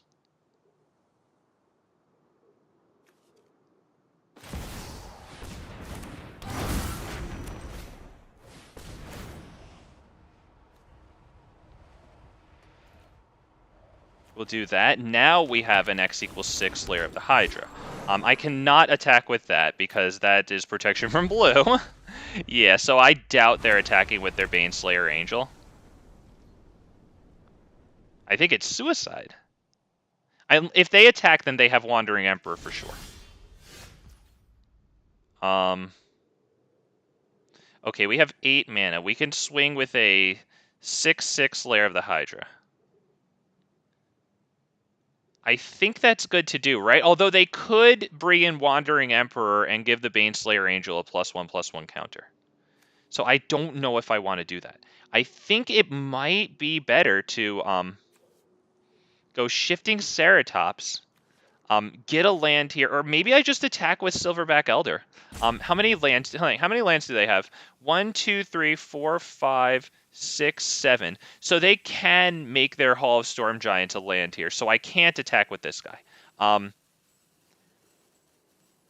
think I have to go Shifting Ceratops, because that puts out Lair of the Hydra. I can't do that now. I have to look at the top 5 cards, get some more lands to make a bigger Lair of the Hydra when we do go for that. We get a Boseiju, fine, whatever. It's a forest. It still counts.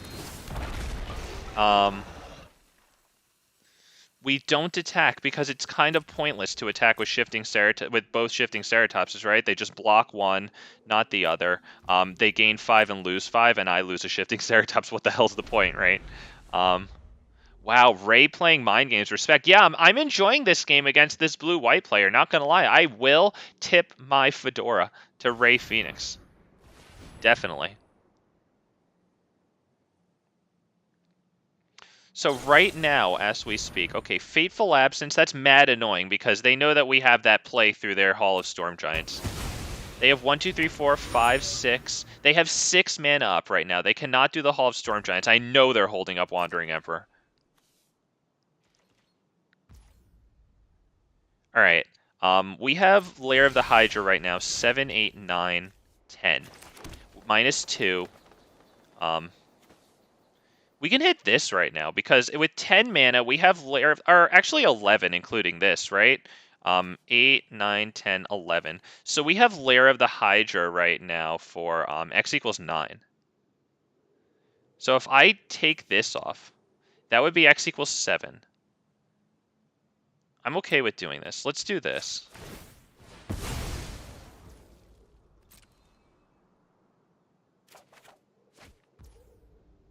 Okay. We're going to do Lair of the Hydra for X equals 1, 2, 3, 4, 5, 6, 7, 8. X equals 6. Wait, was that right? No, X equals 7.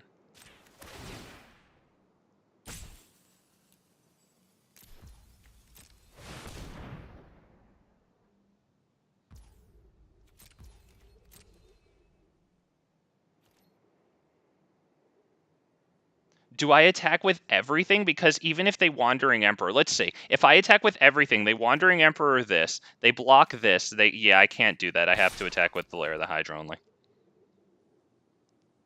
Because Wandering Emperor comes in and makes this a 6/6. Okay, I didn't see that one coming, not gonna lie, but I still think that they could have Wandering Emperor. I'm still convinced of it.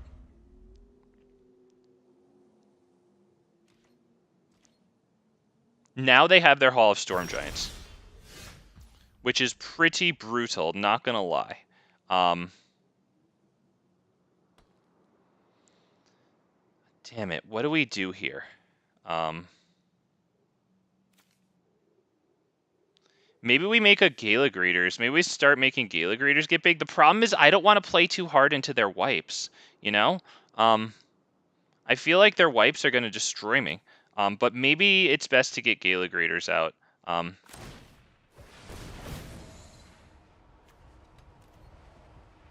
Let's continue to thin out the library. We'll grab some sort of land card. All right, it's getting harder and harder to get these land cards. We have 1, 2, 3, 4, 5, 6, 7, 8 mana. So we can do this for 6, but then it gets killed with Wandering Emperor plussing this. So I cannot do that. They actually Gala Greeters that. They still have Wandering Emperor mana, or the Wandering Emperor, yeah. So I think I can attack with Silverback Elder here. Although they just Wandering Emperor it, which really sucks. But I do have another one. So, but do I want them to play the Wandering Emperor? Not really. This is really tough, to be perfectly honest with you. Alright, I think I just have to, I think I have to attack with this. Only this. Because this thing can't block it. And let's see if they have the Wandering Emperor. I'm convinced.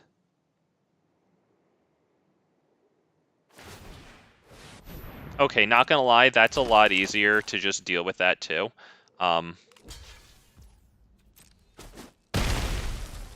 Let's see. Do I play this? I don't really see why not, because it might help power through the Baneslayer Angel at this point. Beautiful. We got a whole lot of lands out of the library there. Alright, so now we have 2 5/7s that this can't handle, and we have a huge Lair of the Hydra. 9, 10, 11, 12, 13 minus 2. That's an 11/11 Lair of the Hydra in addition to these guys.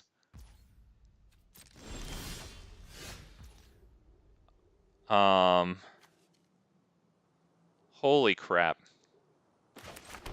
Okay, since they have the Hall of Storm Giants open to them right now, the only thing that we can do is make this big an attack. I say we make it, you know, X equals, hang on, let me make sure I get it right. 10, 11, 12, 13, 14 minus 2. So let's just make it 12.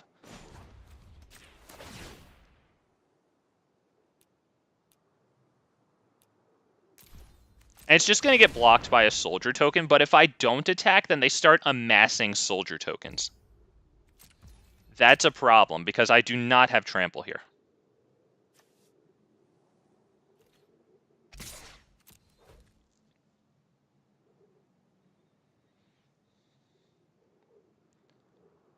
I'm telling you, man. I'm telling you, man. Alright, so they do that. That's good. Now they can make a soldier token, which is annoying, because they start amassing blockers to chump my boys. That sucks.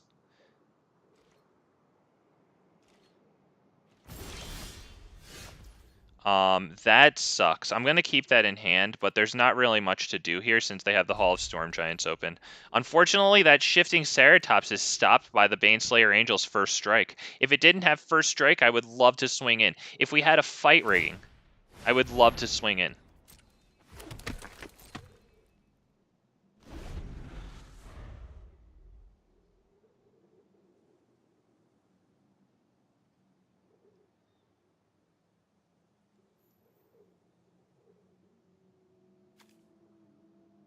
Darren, once again, man. Here you go. If you want to add me, because add me, I don't know who to add, you know? I don't know your screen name. I don't know what me is. Okay, that's annoying, but it's only one of them. So we will still be able to profit off of creatures. They do not have Wandering Emperor or the other thing mana, but they do have plenty of chumps, so that sucks. Now, this is pretty interesting, because this is going to start getting us cards. Not too many cards, though. I mean, what we really need is the Defiler. And we are just not getting that Defiler. I mean, I'm doing this. I'm thinning out the library. We have all the basics.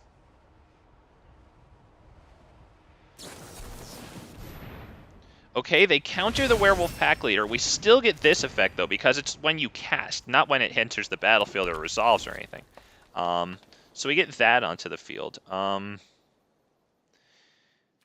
We have to attack with Silverback Elder just to keep their chumps to a minimum. So they'll just chump it with one. That's perfectly fine. All we want to do is get rid of one chump. Oh my god, dude, we need the Vigor. If I get the Defiler of Vigor, I wonder if I keep it in my hand until we get something else. Because that's our ticket to victory.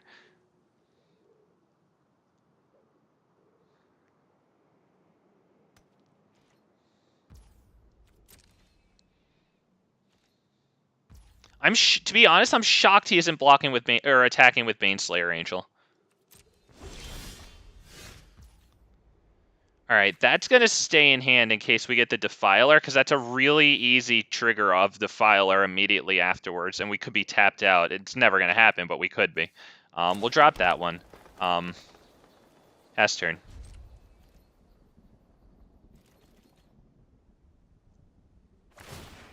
To be honest, shifting Ceratops is really doing work, though, because the only reason that we aren't being constantly slammed by those Hollow Storm Giants is because shifting Ceratops is a perfect blocker for them, and they do not have trample.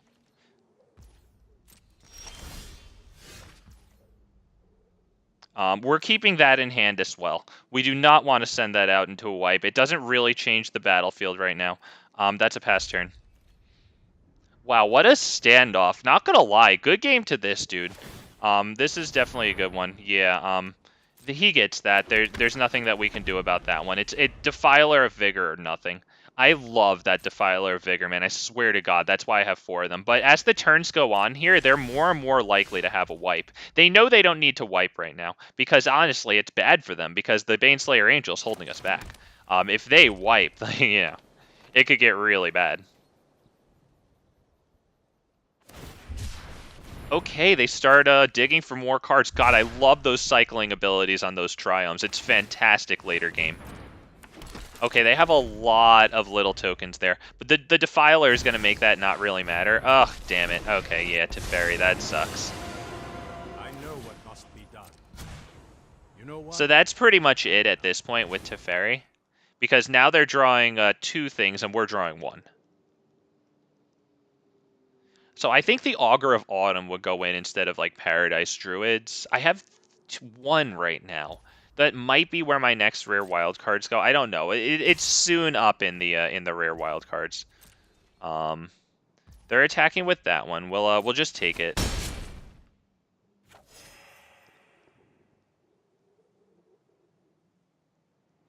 I would assume they have Wandering Emperor open. I always assume they have the Wandering Emperor open.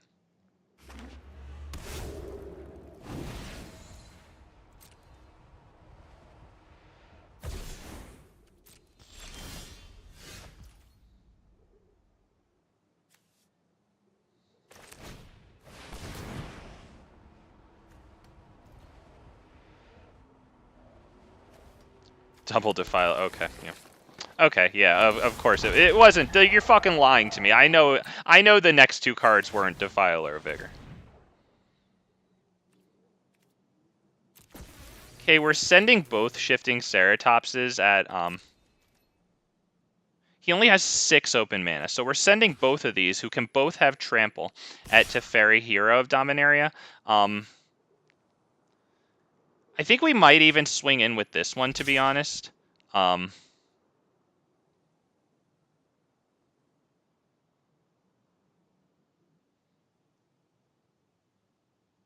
Yeah, we'll just do that. Because we can give the Shifting Ceratops as trample. So Teferi should die. That's definitely annoying.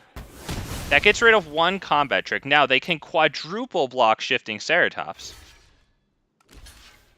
I assume they forgot that Shifting Ceratops has trample. But I mean, Teferi doesn't die either way, but he does take a bunch of damage here. Enough. He's still alive. And I actually will drop the Llanowar Elves because they're definitely going to play the Hall of Storm Giants here, so I would like to gain 4 life off of this guy.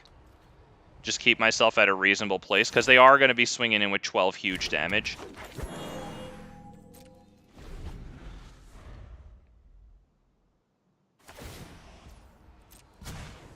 Keep up the pace.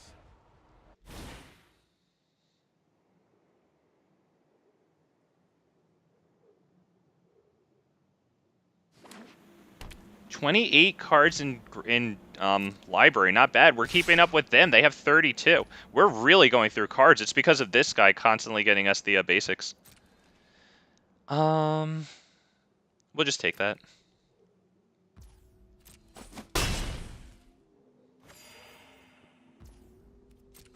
Okay, first strike, and now normal damage. And then depopulate. Wow.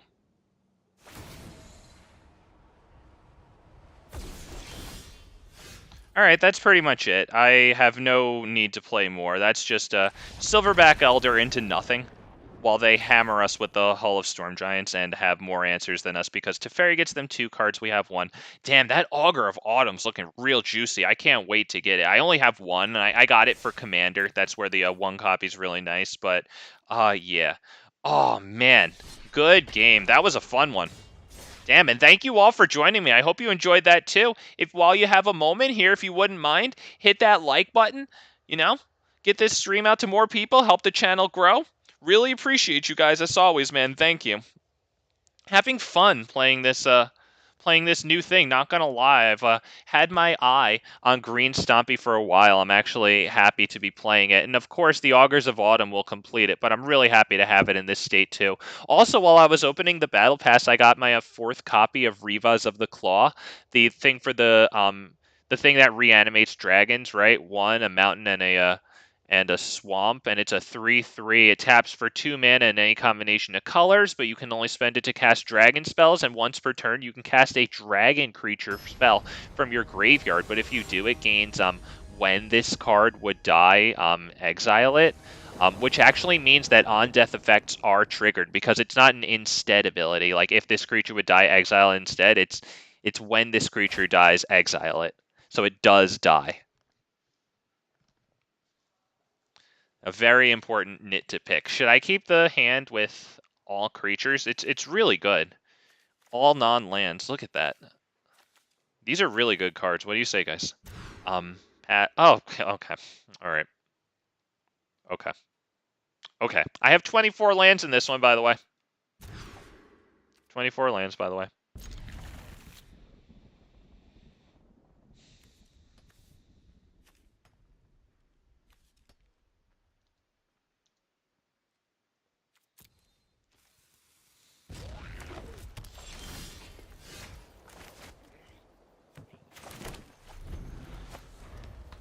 Got the Beast Caller, too. We're running 1 copy of that.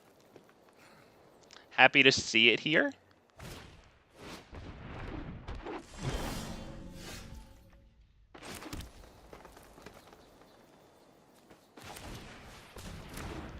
Yeah, I think we're hitting the Llanowar Elves there with no guarantee that we're gonna draw a land next turn. I think it's pretty good to,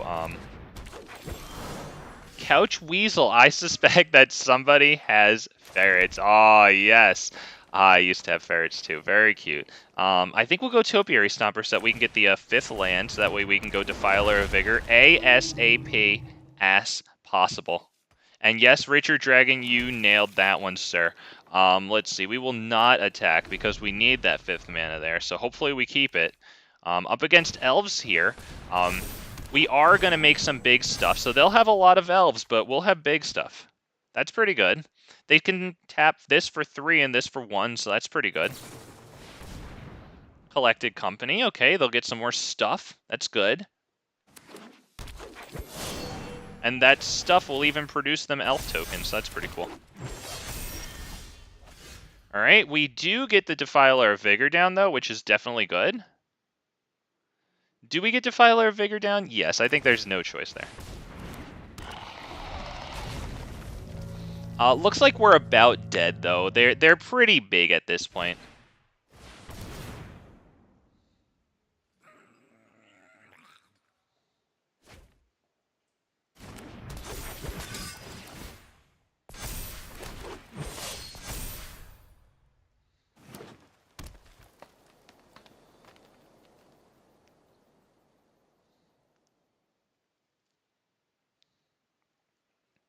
Now the thing is, of their things that they have right now... Oh, okay, wow.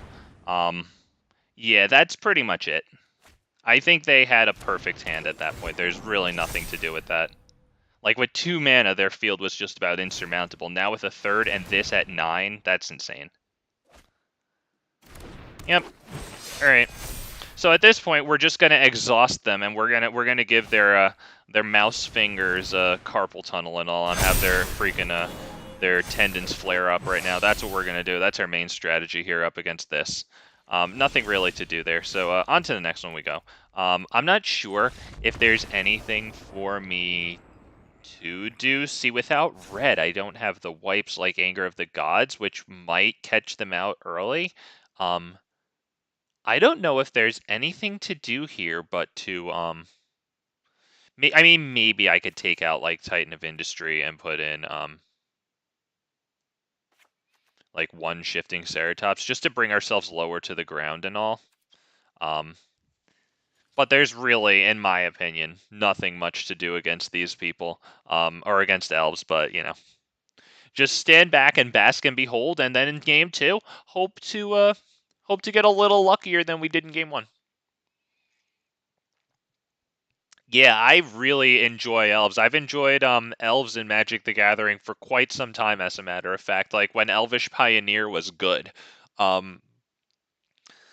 Yeah, I'm really happy to see them. I really enjoyed Elves in Lorwyn when they added black to that tribe for the first time. I still have, like, the playset of Guiltleaf Palaces, Lissalana Huntmaster, the Rensrun Packmaster, Rensrun Vanquisher. Oh, I really like that stuff. It's nice to see Elves, not gonna lie. And not to mention, above all else, as always, it's not Liliana. I'm happy you like them, Rusty Richardson. I'm enjoying them too. A little less because I'm getting beaten over the head by them, but nevertheless, you know, it's a little bit of an honor. Just a little bit, not too much, but it is.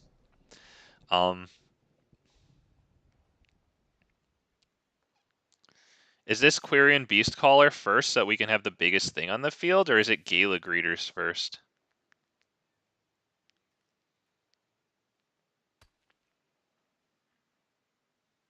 I'm not sure.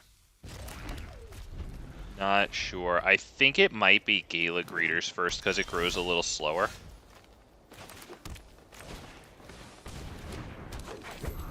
So then next turn we'll go Quirion Beastcaller, I think, and +1/+1 counter I think is good. Oh, that's actually a really nice land right there. That's really good. So that we're gonna give it the counter because it needs to be able to keep up with their ridiculous stuff. We will attack. Might be our 1 attack that we get all game. So there we go.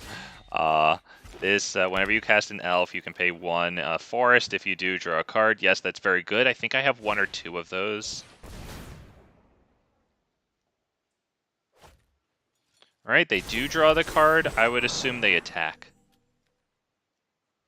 Because they're probably weighing whether or not I'll block with that. Alright, they don't attack. Fair enough. I wasn't going to block. Let's see. I think we go Paradise Druid Topiary Stomper, or... Actually, I want Werewolf Pack Leader on the field. Sorry. Yeah, we couldn't do that anyway. My bad.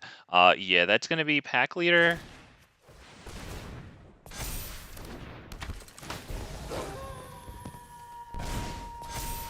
Paradise Druid.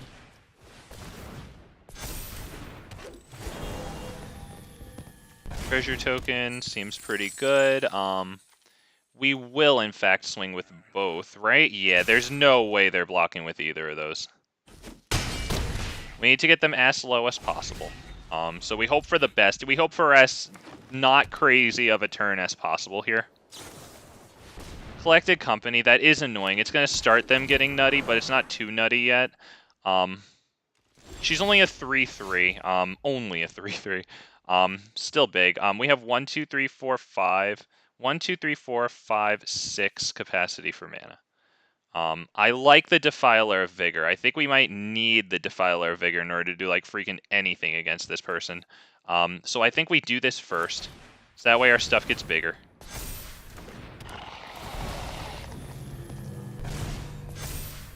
I think we will attack with all those, yeah. They don't have any good blocks, and we get the card with Pack Leader. I believe that's lethal, so they do have to block something.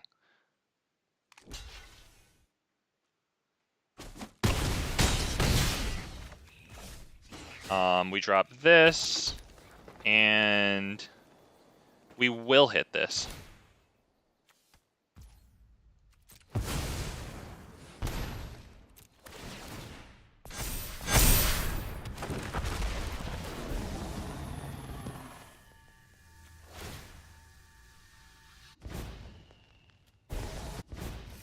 Okay, there it is, and it's their turn. Let's take a look at this.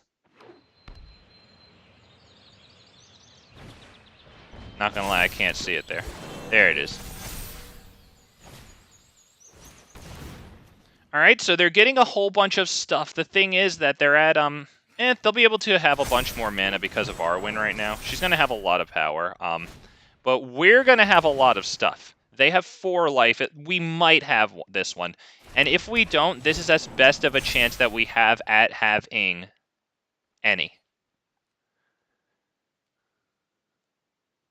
They're not. You're not attacking. Okay, well then you might as well just resign. That's it. He just gave up. Good game. On to the next one. Yep, very good. I don't think I have anything else to do here. Right? I think that's it. Just hope for more luck. So all you need to do is get better at top decking, and then you got this. Oh, not gonna lie, my guys. I don't know if you've noticed so far in this stream. Maybe you can from my overall demeanor. But I have yet to face Rakdos, and I am thrilled with it. Not gonna lie, I'm super happy to have seen things with, like, green in them, and not Liliana Kroxa. Oh, like, not gonna lie, I'm really enjoying this. And to boot right now, Couch Weasel just took about 50 seconds to sideboard. Couch Weasel didn't think it was worth his time to sideboard after game 1. He thought he got this. And he walked into game 2, acting like he was the king of the world. King of the castle! King of the castle! Well, no, no, no. No today. This one is weird, because it's, like, close to good. If we don't get the land, we're screwed. If we do, we're kind of okay. I'm alright with keeping this for right now. It sucks that they go first in game 3, but c'est la vie when they win game 1, you know? I choose game 2. I actually won. I'm happy with that. But yeah, here we are, game 3, going second against Elves. Okay, he mulliganed down to 6, but I mean, you know, it might not matter. He did drop a tap land turn 1. So at least there's no, like, Elvish Mystic or Llanowar, whatever. If he was running those. Now that I'm thinking about it, I don't really remember.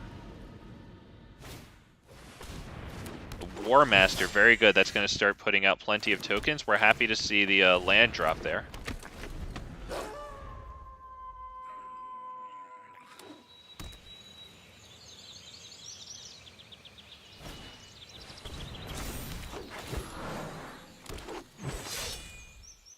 We will block that if he attacks. Yeah, I think he figured that one too, and probably good on him for figuring that. I think we go Topiary Stomper here, so that next turn we can go... I mean, we could also get Jugan Defends the Temple down. It's not terrible.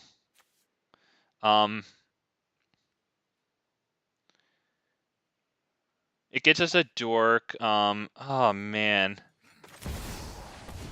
Cest La Vi.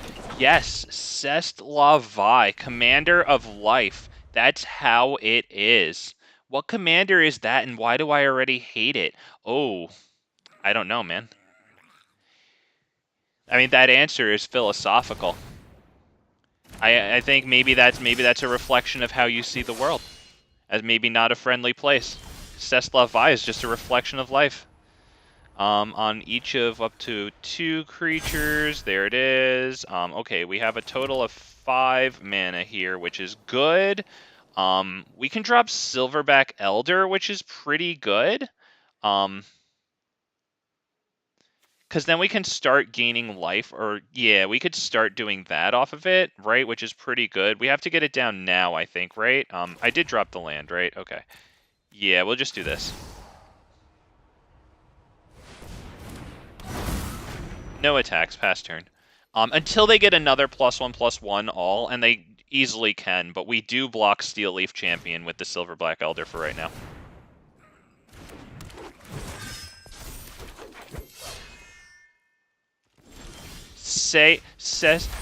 I don't know, Rusty Richardson. I think it's Cest La Vi. I'm pretty sure. Okay, let's see. 1, 2. This gives all our creatures big pluses when we have 5 or more modified creatures. So can we get them all down modified right now? Let's see. I don't think so. Okay, I want this one. Let's see. We're going to. Do we have to destroy target artifact or enchantment? Sorry, I just had to take a look really fast. Okay, I think we're going to gain the life here because if they swing bigly, I'd like to live. We will take the action. That's X equals 1.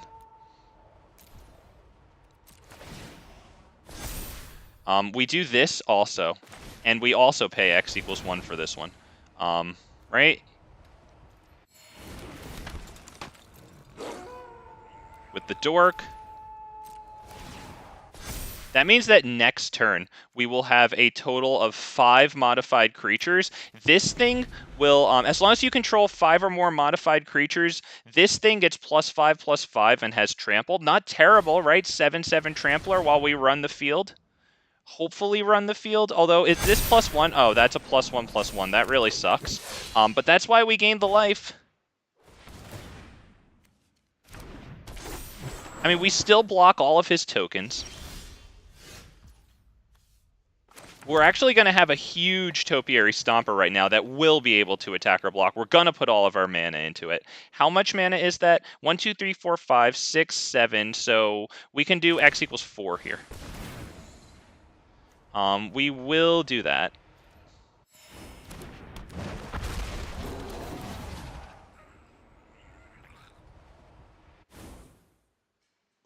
Hang on. Got to get my chat. Got to clean up chat. There we go. Oh, Big Fat MTG. There's tonight's sponsor. Use code Big Fat MTG at checkout there. Oh, man. Take action. Let's see. Was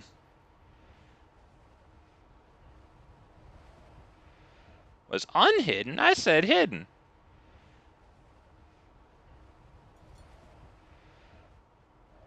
Oh, shit. Sorry, my bad. I was looking at the chat. Sorry. Sorry. All right, autopay. There you go. So now that thing is an 8/8. Do we attack with that right now? You know what? Yeah, I think we do. Do they have reach or anything? Yeah, I think we do attack with that. Because that's bigly bad for them. We can take this 14 and then deal with everything else on a piece-by-piece basis. Okay, that freaking sucks. That sucks. That sucks. Alright, we block this. Right? Yeah, we block that.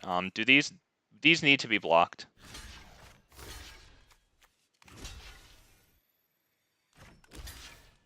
That isn't doing anything yet, so let's see. Hang on. This guy definitely gets killed. And this one kills, I guess one of these, and we still take massive damage, but I think it might be okay. Actually, let's not block, sorry, let's not block that, just in case. We'll block this thing. Both of these are blocked, right? Okay, yeah, that's good.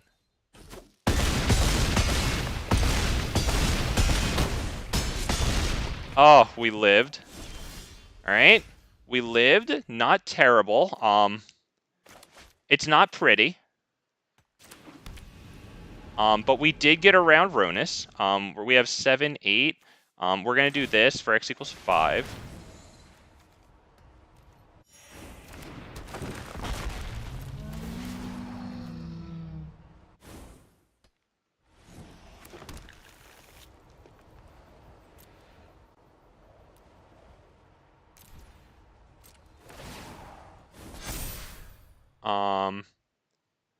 I think we can only attack with this one.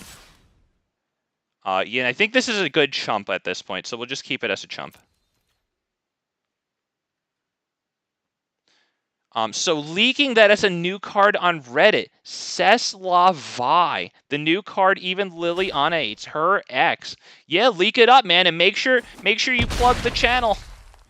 Plug the channel, big fat MTG. All right, so hopefully they don't get Ronus back too fast. Every time they cast an elf spell, they can pay a forest if they do draw a card. So hopefully they're out of steam here. That doesn't really strike me as out of steam. That sucks, unfortunately. Damn it. Yeah, that's brutal. It's another freaking round. I think they've got it this time. I think they do. This one. Oh, with 2 or less, right? Okay, my bad. What's this power? 4. God, this sucks. 4 and 4.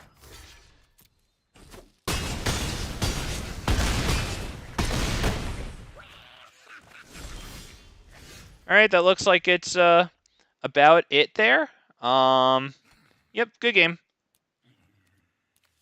Damn, good game to Couch Weasel, man. We got some nice blocks there, some very intense blocking up against the elves, but damn, it was too much.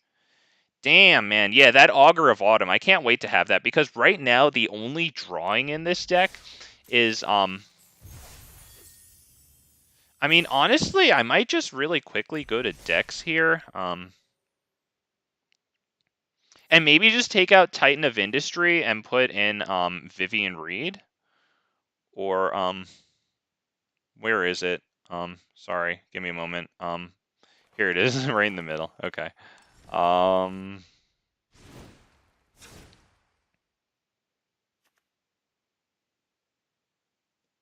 Michael Damaraki, how you doing, sir? Hey, buddy, excited for the new expansion? I kind of am. Yeah, I am enjoying the artifacts. I think that the melding planeswalkers are pretty cool.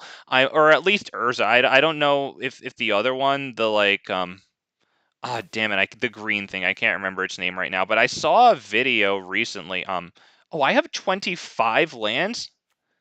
Oh, dude, nah. Nah. 59.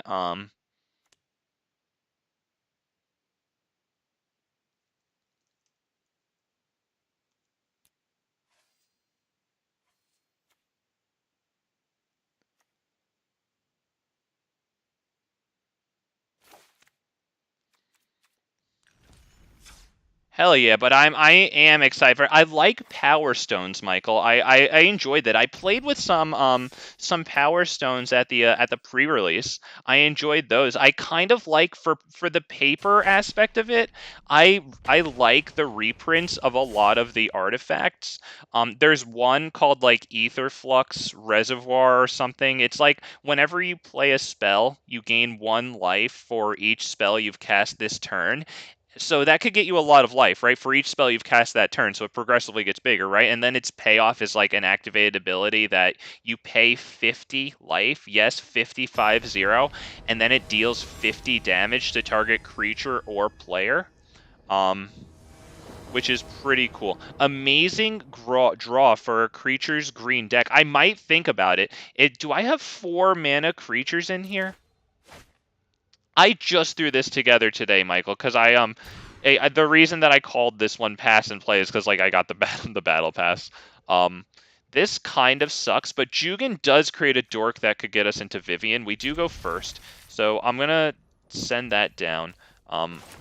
I also don't want to mulligan down to 5. I might take this out because eventually I think Ulvenwald Oddity might be good in this deck, and Ulvenwald Oddity would be good to sacrifice to Vivian on the hunt, right? If it costs 4 to bring out the 5 costing Defiler or Silverback Elder. But if I got Vivian on the hunt out here, I would have to get some nice things at 4 because 5 is like the key here. 5 for Defiler, 5 for Elder Silverback. This.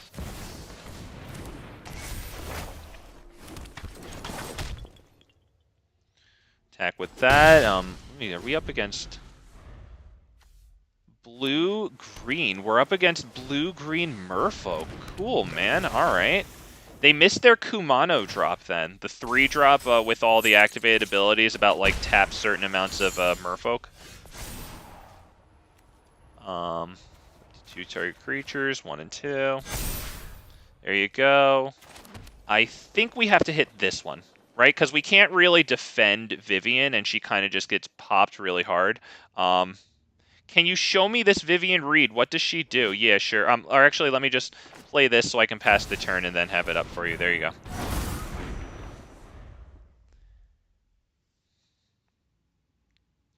That's just a card that I sort of like got really comfortable with, and so I played it a lot. I like it a lot, and so now I kind of like include it in a bunch of decks. I mean, I'm sure you've seen it before, you know. So yeah, that's why she's here. Just something that I kind of lean on from time to time.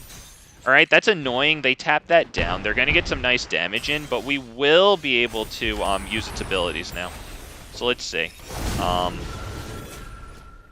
What exactly do I do here? Do I drop Vivian Reed? Do I go Paradise Druid? That might not be terrible too, because I can make Paradise Druid huge, and it's going to have Hexproof, which is going to make it a miserable thing for them to deal with in combat. They can't tap it down. 1, 2, 3, 4. We're going to gain life.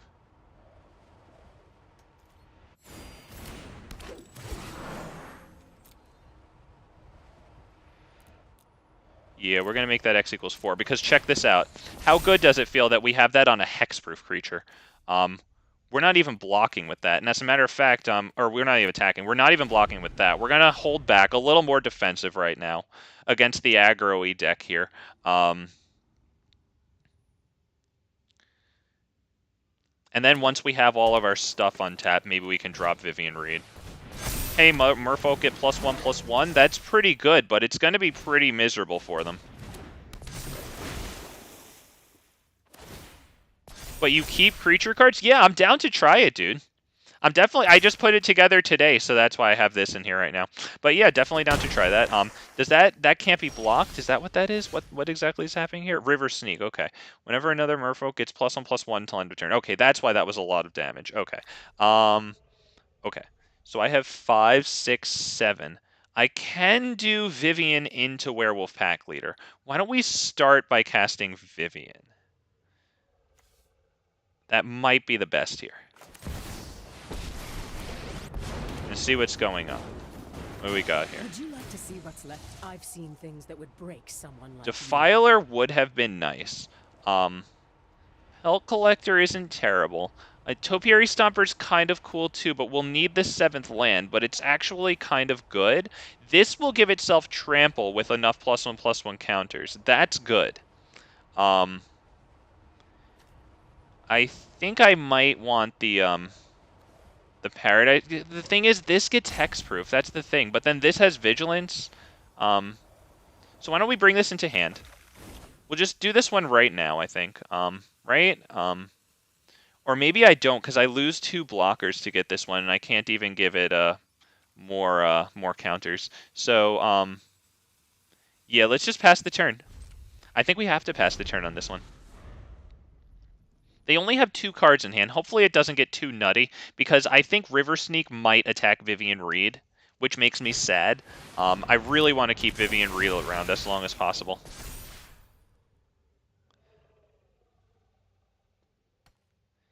So they have 6 things they can attack with. We have 5 blockers, but if they attack, that's going to get bad for them. And they probably won't attack with the Lord anyway, so that's probably looking like 5 attackers, 5 blockers. I say they swing at River Sneak it at Vivian. Okay, they do it at us. They might learn next turn that that might not have been the best move. Because we're going to gain big life. Oh, especially with Gala Greeters here. But let's just plus Vivian and see what exactly happens here. We're feeling pretty good. I'm feeling like we could stabilize. We actually get another Topiary Stomper, but for right now, I'm thinking the land is going to be good. I get that down on the field. I want to go Gala Greeters first. Gain 4 life.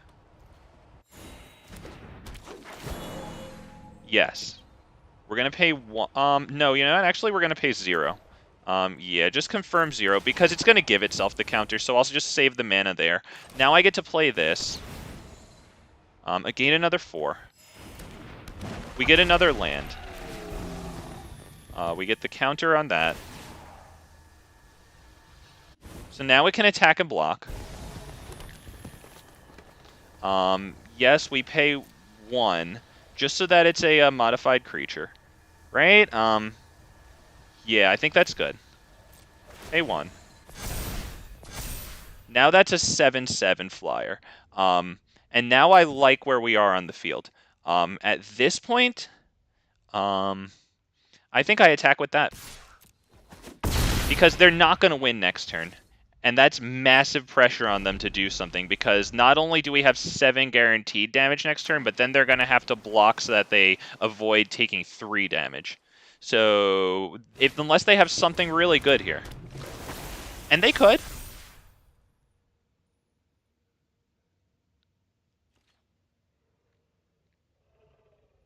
I wonder if they attack Vivian, because now with us gaining all this life, not just with the Silverback, but with Gala Greeters 2 gaining us 2 life, at least once each turn it can gain us 2 life, it might seem futile to attack us with the River Sneak. I'm shocked that they aren't attacking Vivian, because she would be dead right now if they had attacked her last turn with it too. I'm actually shocked that they aren't attacking Vivian. I guess they're trying to keep us softer and lower in life for a... for like something, for a final swing. But yeah, we're hitting Vivian +1 again. Gonna see what we get. The Defiler would be the best. Yeah. I'll probably play that now. The thing that does everything for us. Gain life. At this point, that's probably about it. We're going to gain life. We're actually not going to do that because it just doesn't really matter. We're going to hit this guy. Just for that. Just the normal cost.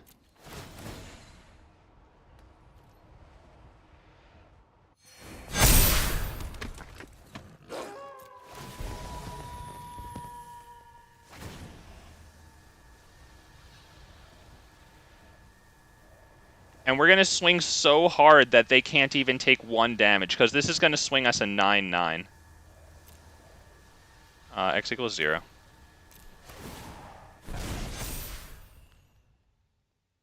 Oh, I thought it was an... Oh, never mind. Okay, yeah, we're still going to swing so hard that they need to block. I think I'm good doing this, because even if, like we have 22 life, you know? Like... I don't think they can survive this, and if they manage to cling on by losing all of their creatures, then what? How much do they swing for? We have 22, so I'm alright with that. A-okay. Oh, look, nice block. I shouldn't talk shit. He's playing Merfolk. I enjoy playing against Merfolk. I actually have a Merfolk deck on my own. I could use 1 more Kumano. I have 2 out of the 3. The 3 costing like Merfolk Legend. But it was a nice little weenie deck to play in the day. Still play it occasionally. This poor guy is screwed because Topiary Stomper has Vigilance, and he'd have to kill me from 22 next turn after his field gets obliterated here.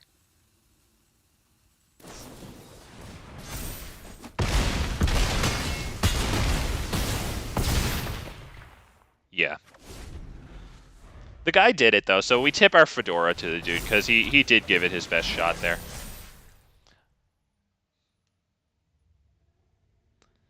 Don't attack Vivian. I want to emblem her. Alright, well, You have to do better I guess than we'll just that. hit spacebar. Oh, poor guy. Alright, yeah, good game to Mopar. Poor Mopar there. I think shifting Ceratops is going to be really good here. I mean, it can't block this, but is it that good? Is it that good? I think Titan can probably come out. I do like Kogla though because it fights their thing that can't be blocked. Honestly, I think we might go with this. I think this is okay. I don't really know what to do here. I think I'll forego the protection from blue just because, like, the protection from blue still doesn't allow it to block the unblockable. They have plenty of green. What I really need to do is get the Defiler out. That is not the best. That is not it. I'll take this over the other one. We'll drop... might drop Fight Rigging. I don't know. This is tough.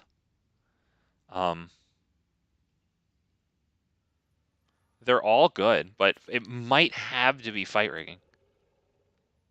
I don't know. The problem is it's pretty good to have Fight Rigging and Quirion Beastcaller for the early defense. This is pretty good too, because it does ramp us into this. I think it has to be Fight Rigging. As much as it sucks, it was either Fight Rigging or a land. Since we go second, okay, I like Gala Greeters first and then Quirion because we'll do Gala Greeters and then when we cast this, we'll gain the life. Ah, Deeproot Elite. Yeah, they were definitely missing that. That's a great card. We go Gala Greeters. And actually, when we cast this one, I think we'll create the treasure token.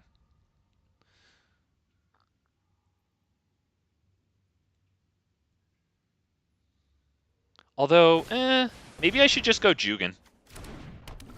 Jugen, create the treasure token off of this thing.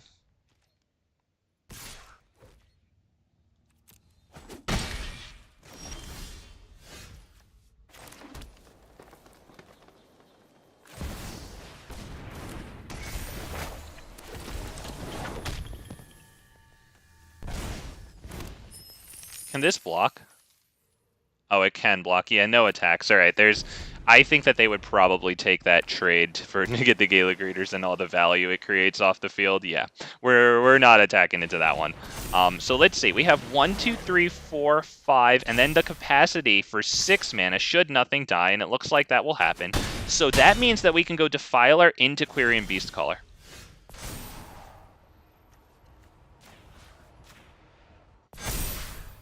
Do I play standard at no, pretty much almost never. I don't know if I can bring myself to. And not to I don't have enough of the cards that are like rotating around. I think we'll gain 2 life on this one. Cuz we're going to spend 2 life here, you know.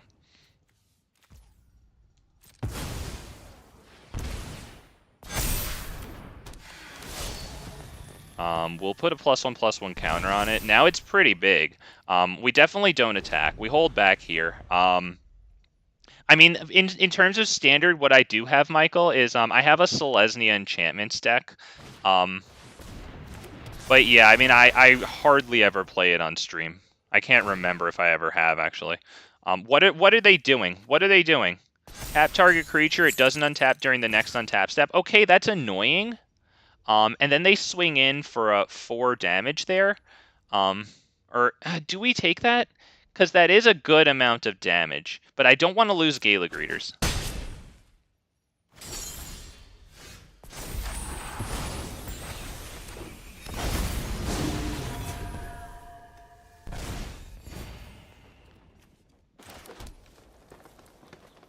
One, 2, 3, 4, 5, 6.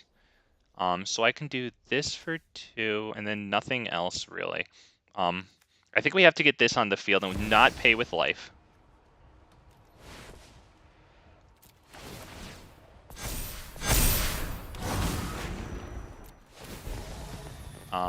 Give the +1/+1 counter on it. Pay X? No, because that means that we lose a blocker, because we'd have to pay with that. So we can't do that. We keep open 5 blockers to their 4 creatures. I don't think they have anything unblockable yet. Maybe they can make something unblockable. Merfolk has a creature that gives all creatures with +1/+1 counters that they have unblockable. That's pretty much my my kill card in my Merfolk deck.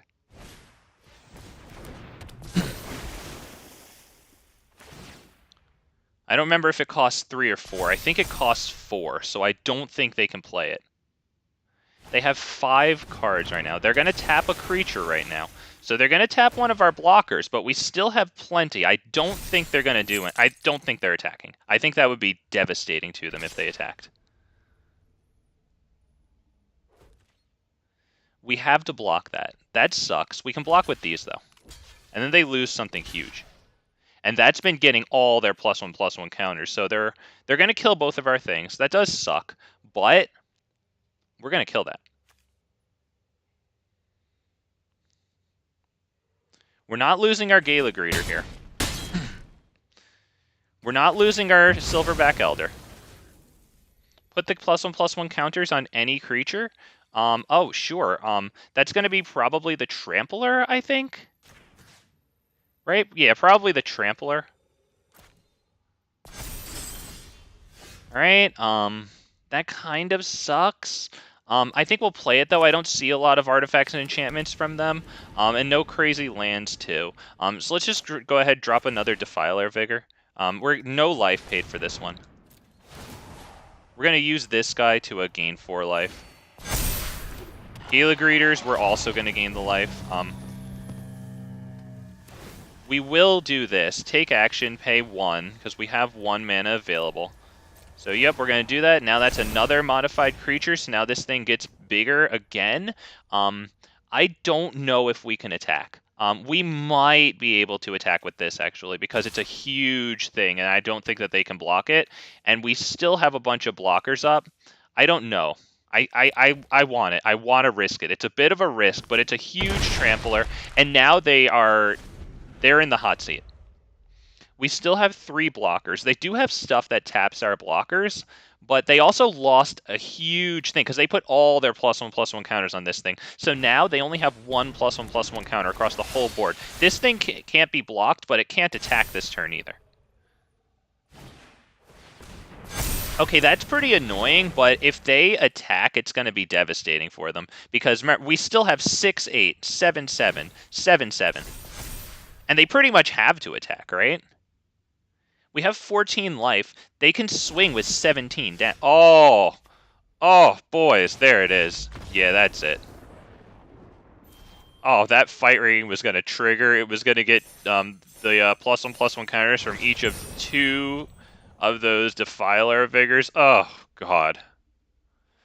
You love to see it, and I'm so happy to be bringing you guys this freaking green stompy list. Super happy to be bringing it. And if you're happy to be on the receiving end of this, gosh, I love this green stompy, right? I don't care if this is on the wrong side of Dominaria United releasing. I'm a po' boy in this shit, okay? I can't be getting everything right when the set drops.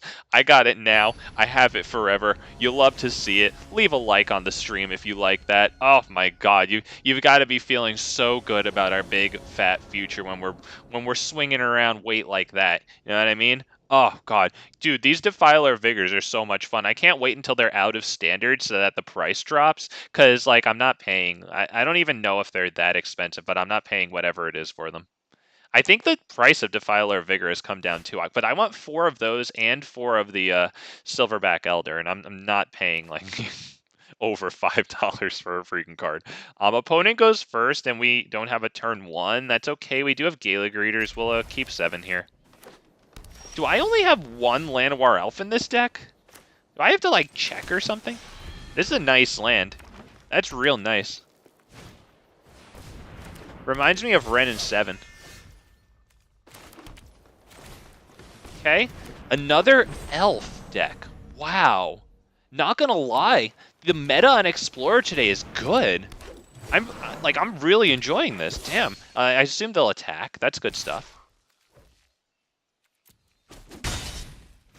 I have to say that your streams are really cool, such fun time. I appreciate that. Let me tell you that as like a performer or whatever, somebody who's up here doing this, that means a lot when you say that. So I very much appreciate that, sir. Thank you.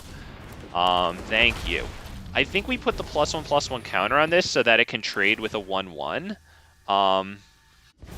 I think we grab the forest. Next turn with 5 mana, we can go Werewolf Pack Leader and Fight Rigging.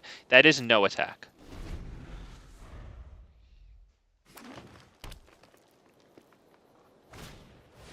I mean, next turn we could even do Great Henge into Werewolf Pack Leader and draw some cards, gain a little bit of life.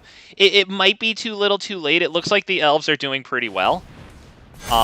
But it's the same number of creatures on the field, right? With Fight Rigging versus this. Oh gosh, that's wild how much this thing taps for. That's actually insane. I think there's a card called Gaia's Cradle that's like a multiple $100 land, like from the Urza's saga way back when. You know, the ones with like an Erlenmeyer flask or like gears as the set symbol. Okay, so we take fat damage there. That sucks. Yeah, that's looking like it's probably about it. We can go this into this. Because it gains us a little bit of life. This guy will gain us a little bit of life too. I don't think it matters here. Yeah, no attacks. Right, because they're... Yeah, that's it. Okay, so if we block all the things with 5 power, we still take so many instances of 3 and 4. Yeah, that's pretty much it. Alright, so good game. Very nice. Yeah, I'm not even going to bother attacking here because... Or blocking, I'm sorry. And if they pass the turn, I'll make an attempt, but I assume they just hit spacebar attack with all.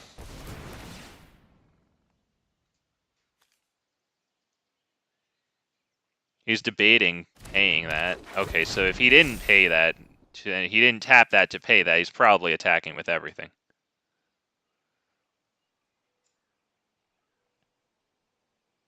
Although I am curious what number he's going to bring me to now that I'm sitting here waiting for him to attack. So just, are you doing your math?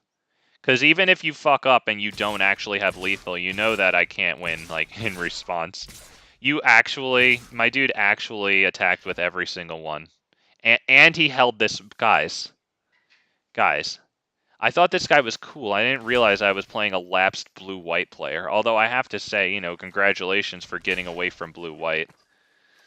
And we'll block this. You're such a loser, dude.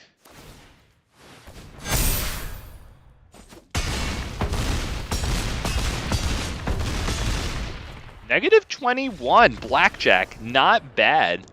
Damn, good job. On to the next one. I don't think there's much to do here. I even like Kogla because it fights their generals. Definitely like Kogla. Crawl Harpooner, unfortunately, isn't going to fight anything that doesn't have flying. I think I'm kind of good here. Yeah, I think we're good. Oh, man. Whew.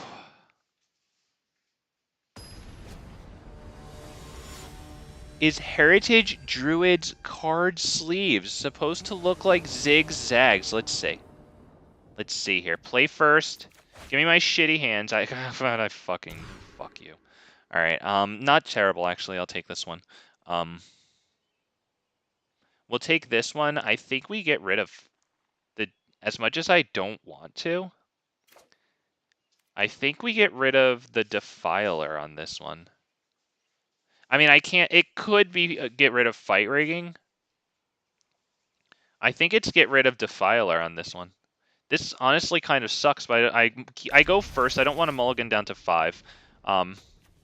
Yeah, why don't we get rid of Fight Rigging? It's just I don't see Fight Rigging being too good with only these on the field. If so, I may need those. Well, here's what it looks like. Oh, Richard, if you want these, I'm pretty sure that these are obtainable via a code in the store. And like a free access code, but you'll have to Google like MTG Arena free codes.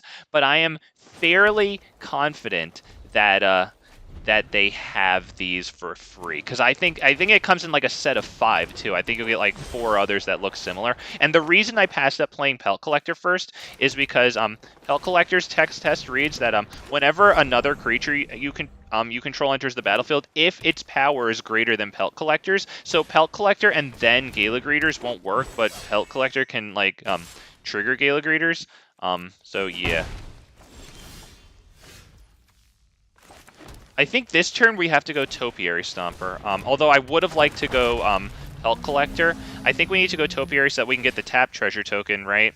And then the thing is, it's not a total loss with Pelt Collector, because Defiler of Vigor replaces 1 green mana symbol with a Phyrexian green mana symbol, right? That you can pay with 2 life instead. Well, it's pretty nice to have 1-drops in this deck with Defiler of Vigor, right? Because then I can play this without mana. So if I don't get a land, I tap all 4 lands and the treasure token, play a Defiler, and then I can still get Pelt Collector out. Only 3 damage, that's a blessing.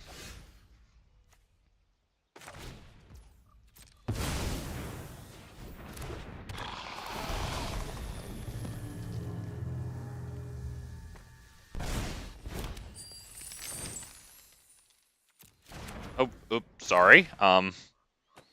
Yeah, that one. Alright, there you go. Now this time we'll get a counter on him so he can start blocking favorably some 2 powers. Okay, so we're looking okay. Especially if we get a land, because then we can go I guess we can go Defiler into this either way. It's a lot of life to be paid, but like it might get us a lot of stuff on the field that they can't deal with. Although they are swinging pretty wide right now, and they do have their Lord that taps for mana here. Or I don't know if that's a Lord, whatever. I feel like it's a Lord. It's not, but it is, but it's not. Alright, we've given them a lot to think about.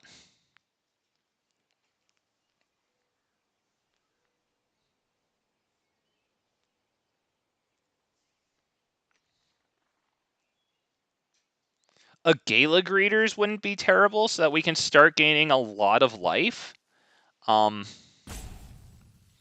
Silverback Elder would be a little slower, but it would get us more life in like over time. Realm Walker, wow. Okay, they can choose Elf and then cast Elves off the top of their library. That's going to be one of my next rare wildcards for Commander. Right, because I have dragons and dinosaurs, so it's pretty good in both of them as a green card. I think that's a good investment of a rare wild card. This dude's going big wide. All he needs is something to give +1/+1. Because we are nowhere near that right now without the Augur of Autumn.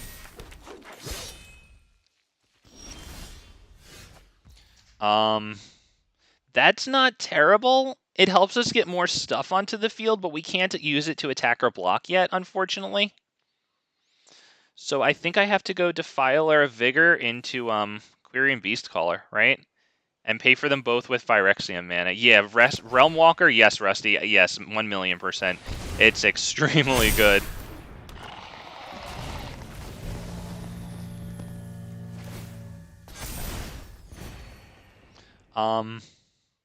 I think that's Beastcaller.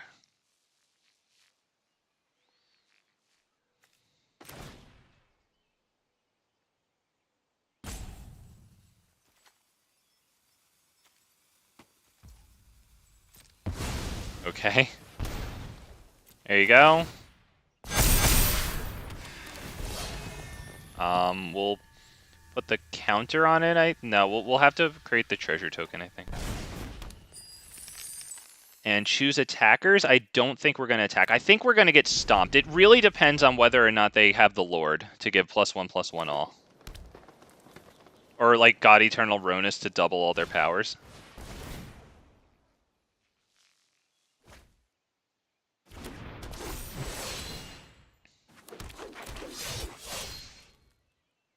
Yeah, because we can't really swing into them right now.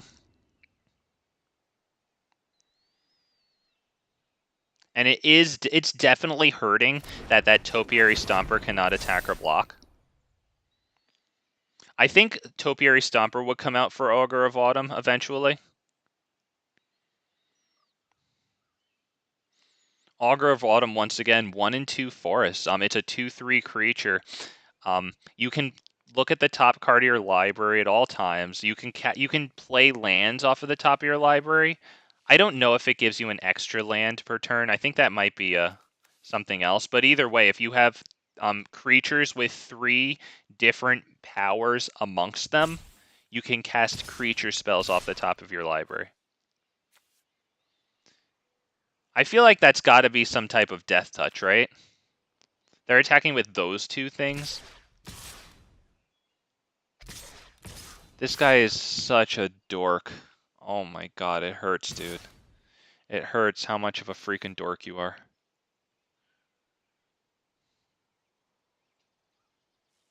He must have some type of combat trick, because he's not attacking with this thing.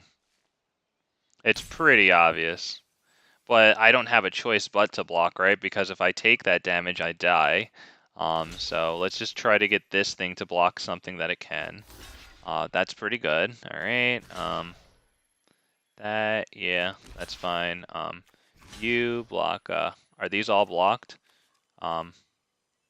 Okay, you block that. You block one of these. You block one of these. Does this do anything special? You know what? We'll actually hold this back. We'll block this one. Yeah, I think we're good now at this point. Although, wait, if they're attacking with Realm Walker, I probably shouldn't block Sorry, I probably shouldn't block that to that. I didn't realize that they were attacking with Realm Walker. Let's see. I mean, obviously, we're probably rearranging deck chairs on the Hindenburg thing. Oh, look, he was going to tap that for mana. Wow, who would have ever seen that coming? Yup, big pluses, big pluses. Wow, yep, good game. Very good, sir. You're a huge dork with how you attack, but still, good stuff. Yeah, Richard, see, the thing is, I think you probably know the answer to that by now when I'm saying it, given the delay, but this thing, add a forest for each creature you control. Yeah, it was pretty obvious that he was going to do that, now that you know that he had a huge bank of mana there hidden amongst his line of creatures.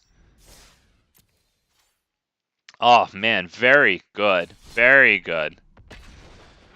Whew, on to the next one. Oh, wait. Let me tell you guys something, okay? Now that you guys are all actually here with me, let me tell you something real quick. And there's a reason that I'm going back to the main menu screen right now. The battle pass or whatever, it's about to change over to the next one in this long, right? This long. You see this? All right, get ready for something. You ready? Remember where you learned this shit. You learned this shit on Big Fat MTG. I mean, some of you probably already know it. But when the game gets updated like that to the next set in the next battle pass, when you update your game, you will start your game at the main menu with 3 daily challenges. So do your daily challenges, every single one of them, before the game switches over to the next battle pass. You can even do it 1 minute before it switches over to the next battle pass, because when that update goes live, you download it and you re-enter the application here, you will have, once again, 3 daily challenges waiting for you, even if you didn't have any of them 1 minute ago. So I'm letting you know that. Don't save daily challenges for the new what's it called? The new battle pass. Do your daily challenges, and then you'll have 3 more, so you're saving by doing them. All right? There you go. Making money.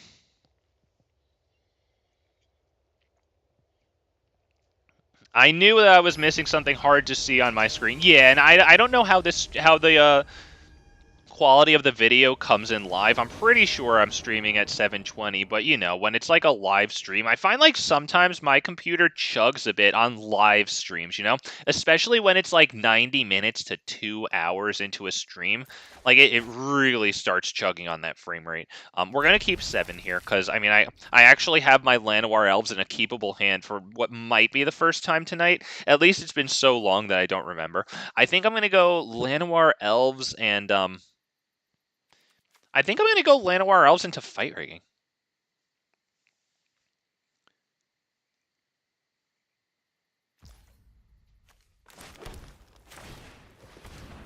Because then if I get a land in this coming turn or the next turn, if I get a land as my top deck, you know, and I wind up with 4 mana the turn after I drop Fight Rigging this coming turn, I could do Gala Greeters into Werewolf Pack Leader. If they mess around with my stuff, we'll probably get Gala Greeters onto the field as soon as we can. The stream comes in fine, just don't watch on full screen. Okay. Okay, cool. As long as it's coming in all right. Okay, I see blue-white there, so we definitely want to get down the non-creature spell first. It's a little easier for them to negate non-creatures. What do we want? Probably this one. I don't know, it's either that or a forest, so... I think it made up my mind for me, and I'll take it. Okay, Incubation Druid, and they passed the turn. Very good. They also at least 3 colors here, if not more. Who knows how many they're going to have. When it enters the battlefield, each player mills 4 cards. Put a creature with an even mana value from among them. Okay, yeah, so they're going to be ramping into that. That is annoying. And we actually did not get the land that we need, which kind of sucks. So I'm about to go Paradise Druid here, just so that next turn I can go Gala Greeter into Werewolf Pack Leader. I think that's the best play. And then if we get a land, I could even go Vivian. I think we'll put the counter on this, and then we'll swing with that. Eggs in a basket. Thank you for letting me know that, by the way, Richard. I see Rusty, sorry I missed that. Circle of Dreams is OP in Elves. Now, I do not remember what that one is. Do not remember what that one is. Oh, did this guy miss his land drop? Oh, okay, alright. He drops his land. He's got 2 mana open. He's got the Charming Prince down. 0 mana open, but that's still pretty good. Scry 2, yeah, that's probably the best choice.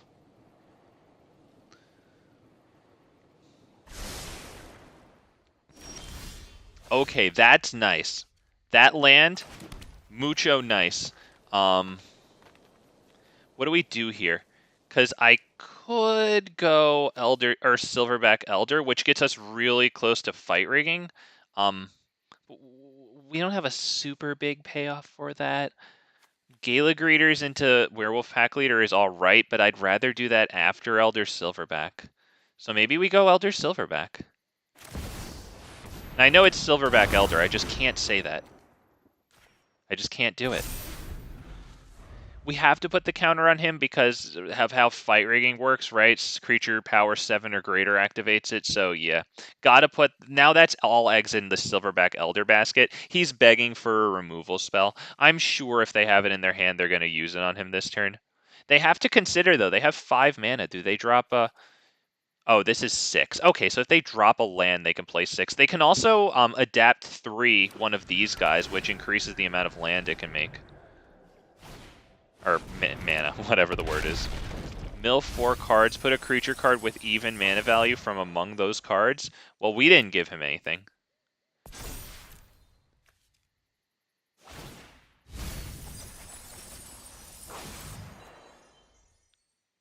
Okay, with even mana value, though, so that's not that. Jesus Christ, my dude. What the hell is going on here? Another even mana value, so not that. We're getting really lucky over here with this. He has spark doubles, though. So, is this just going to keep going? Kogla, that sucks, but it doesn't kill the Silverback Elder, extremely fortunately. So he has to choose between Llanowar and Paradise Druid. Which is still fine, because he has tons of crap on the field at this point. It's okay. Turns out Silverback Elder is dyslexic, so he doesn't even know. Beautiful. Thank you, Richard. That makes me feel better. I think we can probably go 2 Fight Riggings here, right? Because they'll both trigger. So we need, like, big, massive stuff, or else we're, like, super duper dead. That is not big, massive stuff. Although I think it might count as casting that thing, so I think we'll probably, hang on. Which one triggers what? Okay, we want this one to resolve first. So that way the Silverback Elder gets down, and then we get 2 triggers out of the Werewolf. This one. This one. I think we actually might get lands. So we'll get 1 land.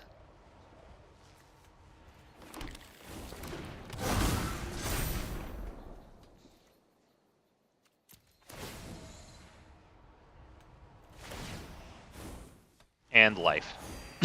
Definitely want life, but yeah, I really wanted some lands there. We can probably pass the turn. It's really fortunate right now that Silverback Elder is actually kind of big on the field right now. Oh my god, they can make tokens of this freaking thing. Oh my god.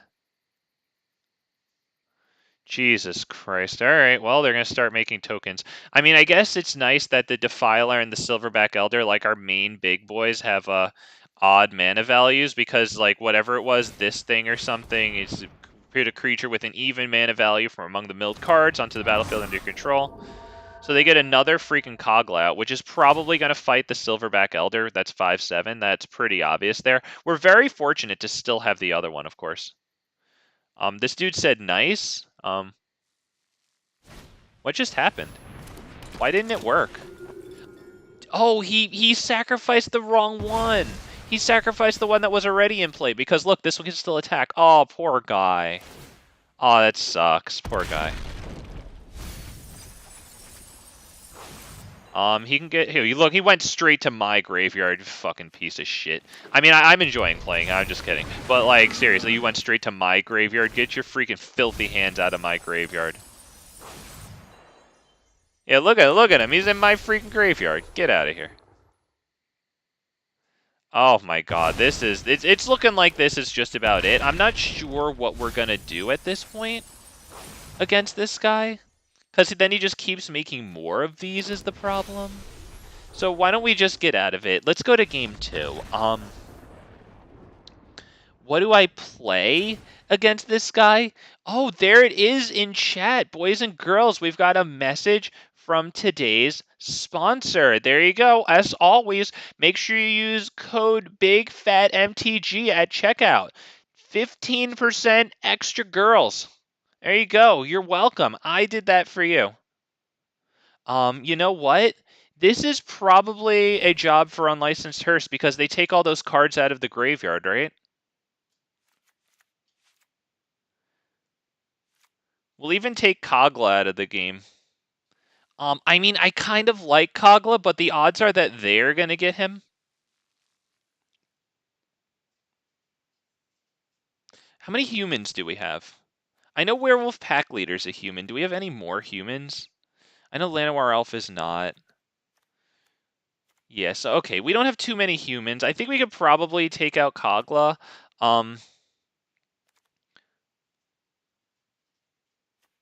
Maybe this too. And then finally, one more thing. If I had to get rid of one more thing, I don't know, it might even be one Silverback Elder. Although I kind of like this Silverback Elder, and it's safe from their main strategy. So maybe we drop a Paradise Druid. Is that, how many cards do I freaking have in here? 60. Okay, let's go, baby. Let's go. Yeah, but hopefully the Unlicensed Hearst takes care of it. I don't know if they're running Artifact and Enchantment Removal. They're playing green and white, right? So, I mean, it's got to be a good likelihood that they have Artifact and Enchantment Removal. I used that code and I got an extra 15% more girls. She had an extra arm. You're welcome. Don't you dare say I don't take care of you. Oh, that's not the best. We do have our sideboard cards, though. Not much more. The problem is that we go first. So if I mulligan down to 5, I start with 5 cards against... It's not really control. I'm actually really liking this dude's deck. It's like big and fat, which like I like. Up here against Bant, whatever. I think we're going to go Werewolf Pack Leader, because it can attack sooner, and we won't give away that we have the graveyard hate, like, right away.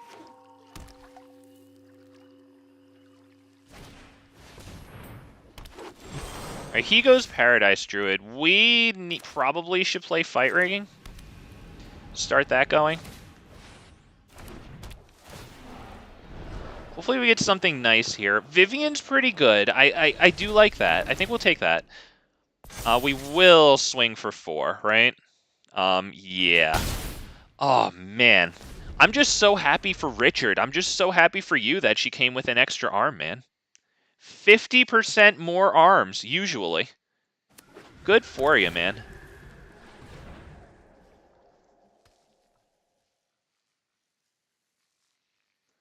Paradise Druid. I love that Paradise Druid still sees like play, not only in this deck, but like in mutate decks who use it for its hexproof. Okay, so they spent most of that turn to do that, and then they put this in their hand.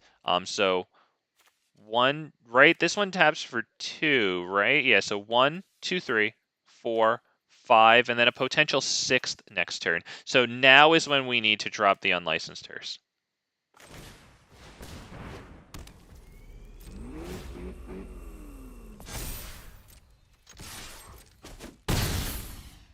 Because whichever cards they select, we are going to can we take that card? We might not be able to. I don't think we're going to be able to do it because I think we can't interrupt its effect happening.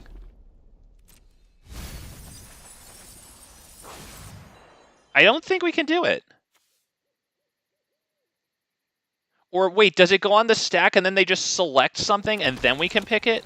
All right, yeah, so that didn't really work. Fair enough. We can at least start making this bigger, I guess. We'll take the creatures out of their graveyard. Okay, so that didn't work. I was really hoping. Oh, better luck next time, Richard. Oh, poor guy. Better luck next time. I hope it works out for you. We're gonna hit the Topiary Stomper here. I think is good. Although, actually, maybe we should wait until after combat to decide what we're gonna do, because we will get an extra card here, which is pretty good. We're definitely attacking. All right, we got a land, but it's not exactly the right one. Nevertheless, there it is. All right, we drop Topiary Stomper, I think. Get an actual land. All right, good. And then should we really need it, next turn we can use this Besaju in addition to this one to get 5 mana for that. Yeah, I think we just passed the turn here.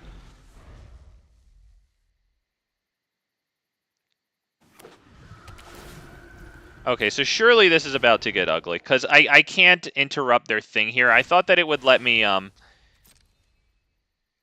like, after they pick things to do. Let's see, we're going to hit full control. Just to see if it lets me respond to it with full control. Like, is it going to point to the cards in their graveyard? No, okay, it just straight up does this. Right?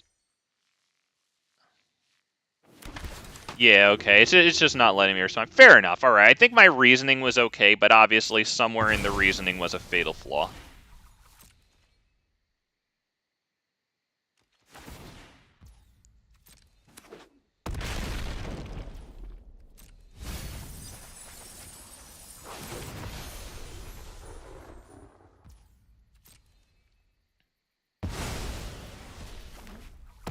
Wow.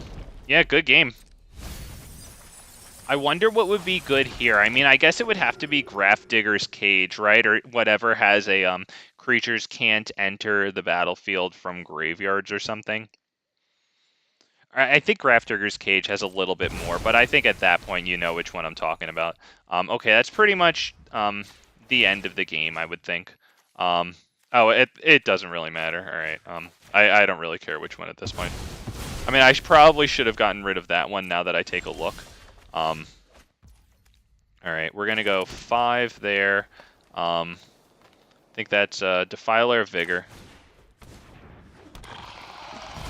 We'll put it on just on this guy, I guess. We got Vivian. We're just gonna cast her normally. We do get the counters on all of our stuff because she is a thing that came into play. Beasts are much more We're going to reliable pass than through humans. combat. We're going to...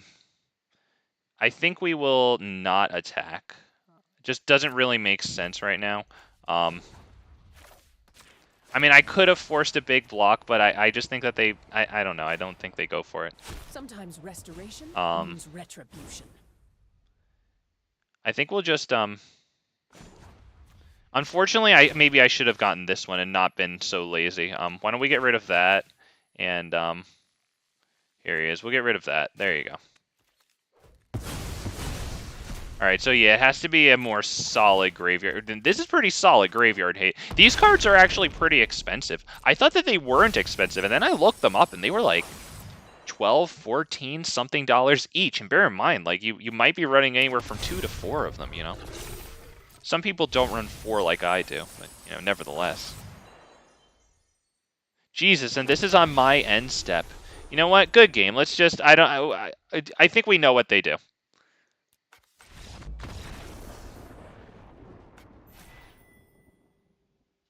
There you go.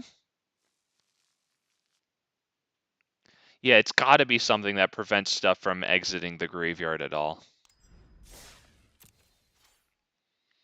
Although maybe Rampaging Ferocidon, whenever a creature enters the battlefield, it deals 1 damage to them. That might not be bad either against them. Gets around the artifact and enchantment destruction too. They'd have to send it back to your hand. You just cast it again for 3, so it gets onto the field well before their big dude does. Obviously, I'm not even running red in here, but I plan to run a red version of this with like Halan and Elena, you know. Oh dear, that's not going to do it, unfortunately.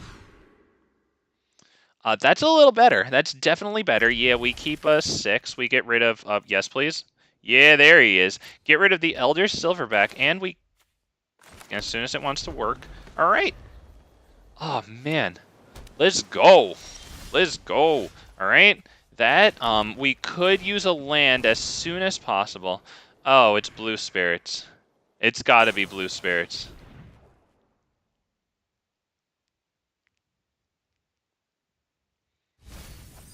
Okay, I'm wrong. Absolute idiot.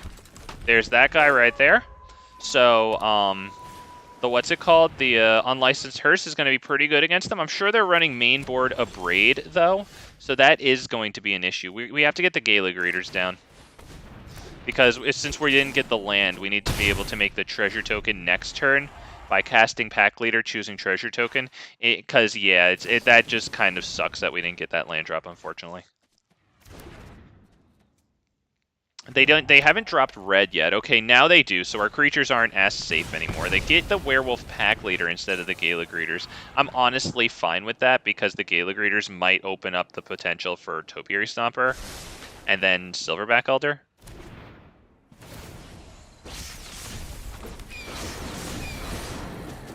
Alright, it's already looking pretty bad, not gonna lie. The other Gala Greeters is good because we can gain life.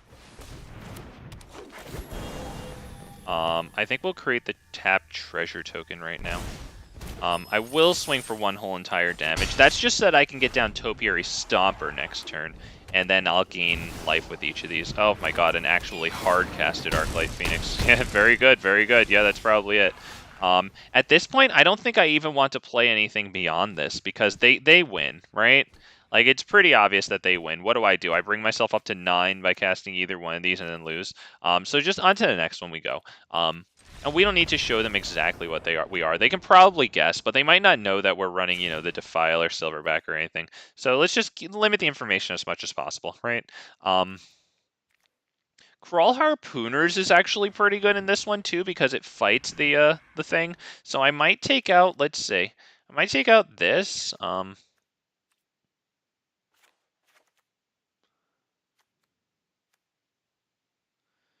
Oh man, I need to take out a bunch of stuff.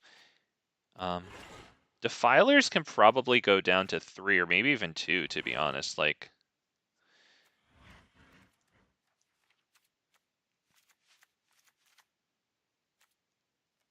how many slots do I have now?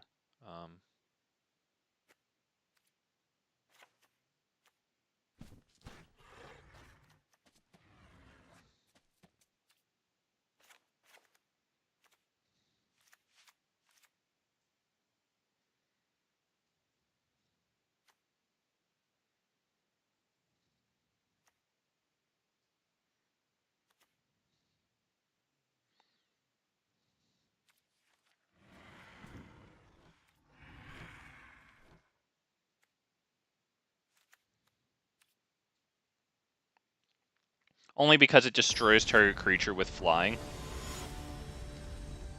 I don't know if that's the best one for them, though. Because, you know, it's Arclight Phoenix. It needs to be exiled. We'll see. Do I keep this? Because it does have our sideboard card. It has Gila Greeters into Llanowar, which isn't terrible. It doesn't have much else, but we do have our sideboard card. If I mulligan, it might be shit. That's the thing. What do I do with this hand? Because if I mulligan and it's shit, then I'm going to feel terrible, because then we mulligan down to 5 going first. Unfortunately, I don't know if it's the wisest thing, okay? But I'm keeping it.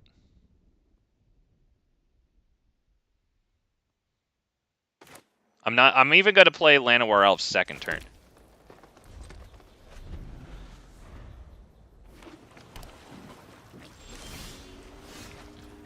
They pretty obviously have a spell open to kill. So at this point, we'll just play Llanowar Elves, and we'll let them hit the play with fire.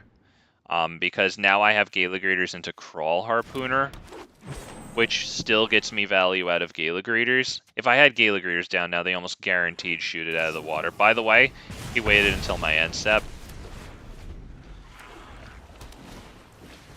Oh, well, I guess I had land open, so I guess that's not as geeky this time. Let's see. Forest, Crawl Harpooner's big day is right now. When it enters the battlefield, choose up to 1 target creature. Oh my god, he actually gets it in this one.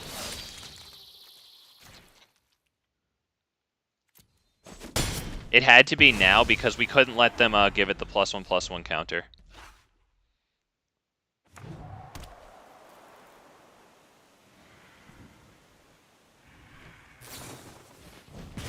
Rusty Richardson, I'm thinking about getting Vivian on the Hunt Planeswalker. Hey man, go for it. That's a great card. I haven't been able to use it to the best of its ability yet, but to be honest, I kind of suck at deck building and stuff. They have an Arclight Phoenix in their graveyard. I think we understand the gravity of this situation, boys.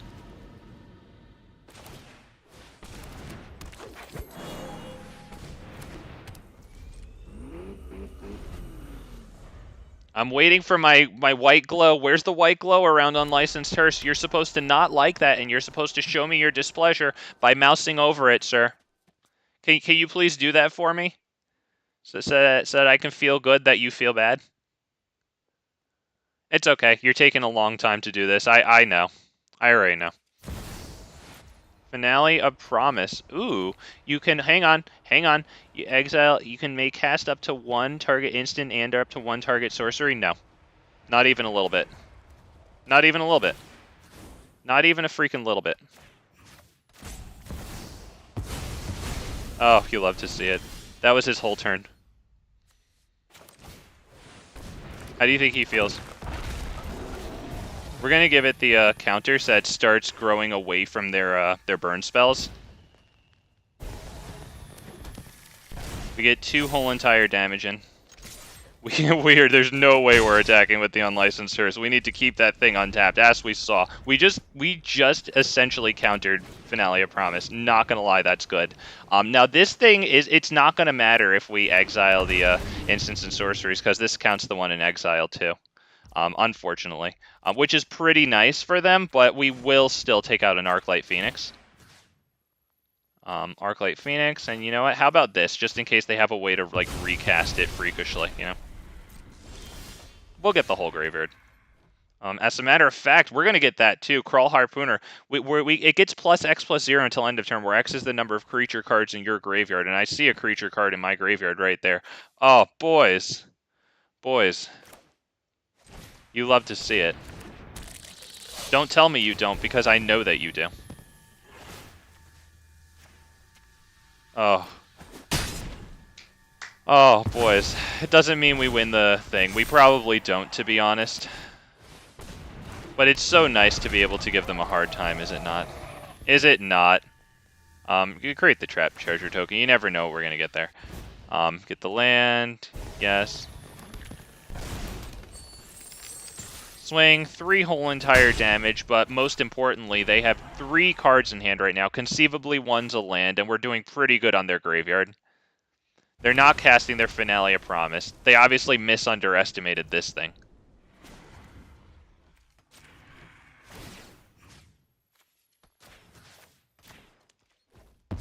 Enough, he's dead already. I agree with you, man, but he's being a good sport. He's staying in here while we're doing all this. So yeah, now we can attack with Topiary Stomper, so that's actually really good. So yeah, he'll just check his next card, see if he wants it, and then concede probably. Now he does have 6 out of this 7 mana required to activate and hold Hall of Storm Giants open right there. Yeah, but yeah, like I said, he just like I said, I've got it all figured out. But yeah, he just yeah, did the right thing, and we go on to the next one. Broken Wings is I'm kind of all right with it here, especially with the Crackling Drake too. I'm not gonna lie, boys. I love that Crawl Harpooner actually did it. Twice. He got the Ledger Shredder. Oh, that was so good. Yo, he got the Ledger Shredder clean. He lived. They had to kill him after he killed one of their things. That's so good, man. Ugh. Crawl Harpooner goes 2 for 1. Come on. This isn't a good hand, unfortunately. Oh my god, okay. I do have 24 lands. I took 1 out and I went from 25 to 24. I usually run 23. Seriously?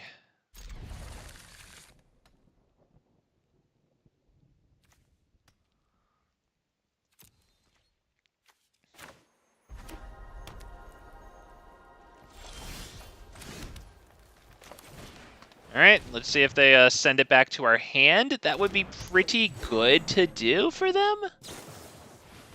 Okay, they go for Opt, and let's keep a close eye on that graveyard there. Oh, I thought... Oh, right, it's just Scry Draw. Okay, my bad. Really? I really like that art on it, though. Okay, they play with fire. That thing, that is extremely crippling. And unfortunately, I didn't want them to know it. I really wanted the land there. Now they know it. Yeah, we just passed turn, not dropping a land. That pretty much gives them free reign at this point. Now, we do have Crawl Harpooner who can come in and kill Ledger Shredder, which isn't terrible.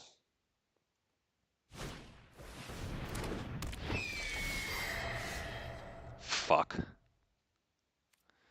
Oh, that's brutal. That's brutal.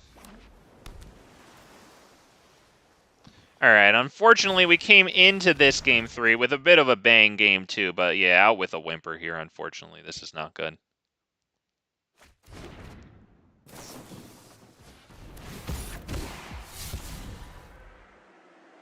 We can still kill Ledger Shredder with Crawl Harpooner because he will get +1/+0 before he fights since we have 1 creature in our graveyard.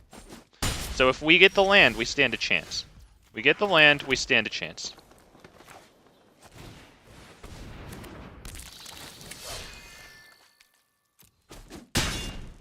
RNG, LOL, I agree, man. Yeah, I mean, at least we got that, though, right?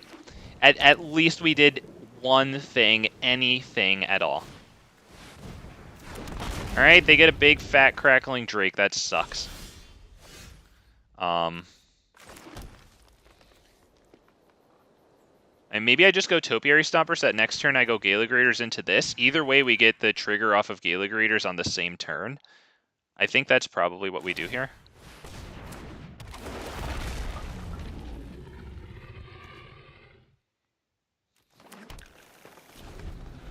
Gives us the possibility of dropping Elder Silverback next turn. If we can get that down, that is big life. That's big life. If, and only if, we can do that. Another Crackling Drake. That's probably it. Yeah, that's pretty much it, because the most we can do here is this. Gain 2 life off of this, and then all they have to do is get 1 more instant or sorcery into their graveyard. So yeah, that's pretty much it. So good game to them, you know. Yeah, Arclight Phoenix. There you go. Good game.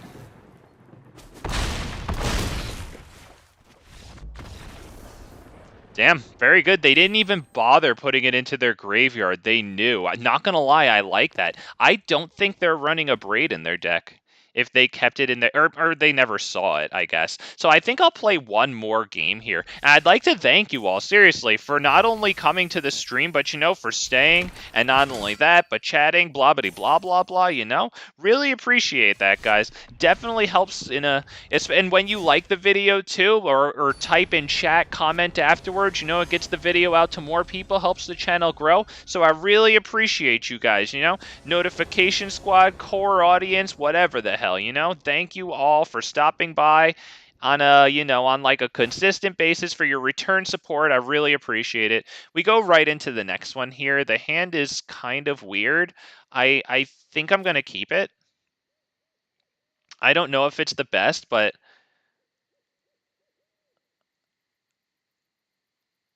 you know what? Let's mulligan it, actually. I just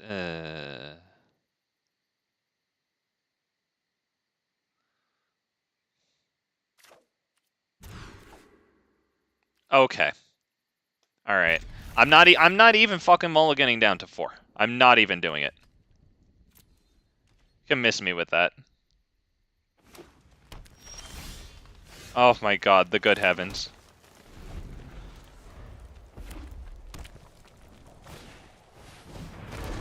Reckoner Bankbuster. Gruul drops the Reckoner Bankbuster. Cool, man. Alright, of course we still need one more phenomenal draw. But, you know, we'll see. The odds are that we will get it. Of course, that means that we won't. Yep, there you go. I don't even give a shit. I want to see what I should fill in against them here. I'm thinking it looks like Broken Wings is pretty good. I probably shouldn't have attacked, though, so that I could block that thing. I would imagine they just transmogrify, it looks like, to be honest. Right, I assume that's what we're dealing with here. Oh, hey! We did get it, boys!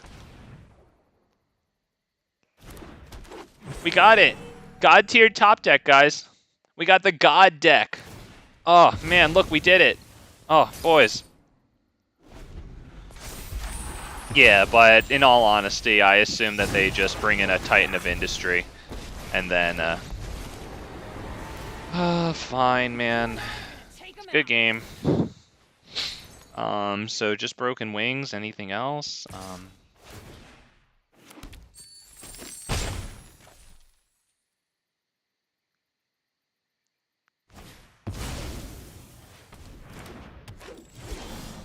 I think probably just Broken Wings.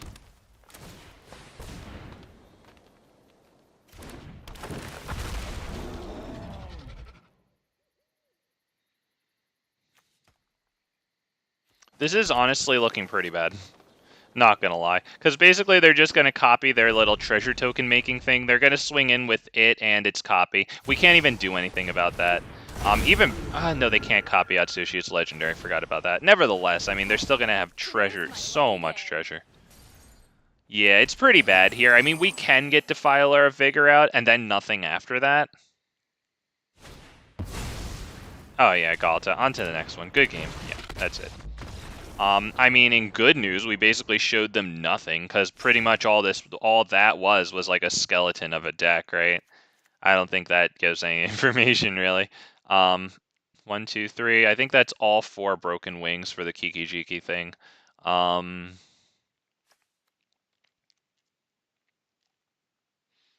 do like Kogla, though, because they're copying creatures, and I would like this to kill the reflection thing. What do I take out here?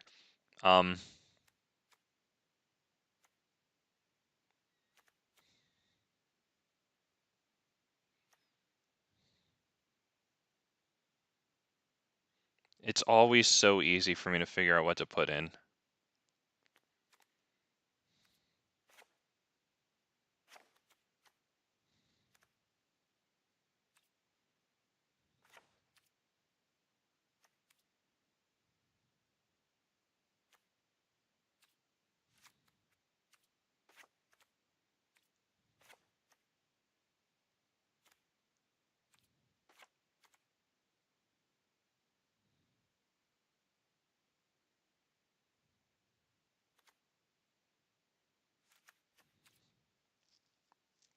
Okay.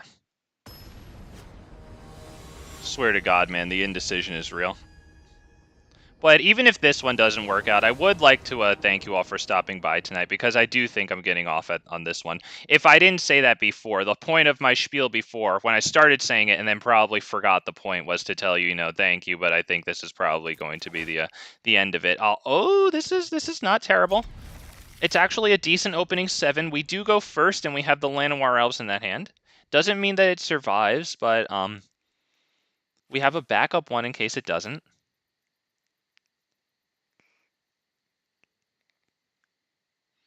We get us pretty close to the Defiler there. I like this dude's sleeves. I like that cartoon-looking goblin dude a lot. But yeah, seriously, thank you all for your support, and thank you, of course, for stopping by. If you haven't already liked the stream, make sure you do that. Pretty please, you know, once again, blah blah blah, you know, get it out to other people, blah blah blah blah blah blah blah blah. Yeah.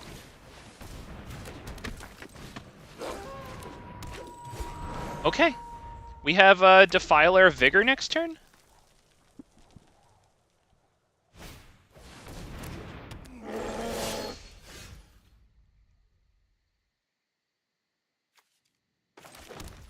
The Vivian Reed is pretty good. We're definitely getting Defiler out now, because we can profit off of the Vivian Reed since it's a green permanent spell.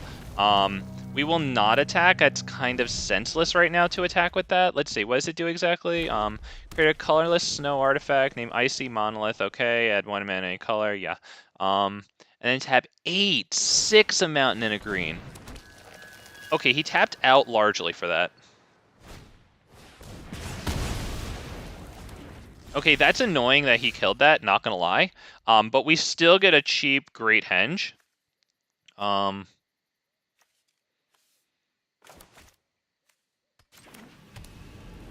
We can start by paying 4 for Vivian Reed just to see what we get.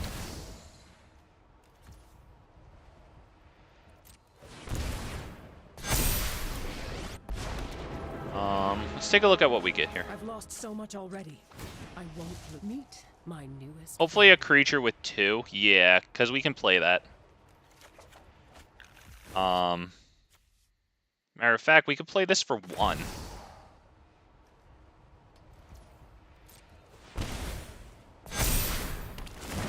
This for another 1.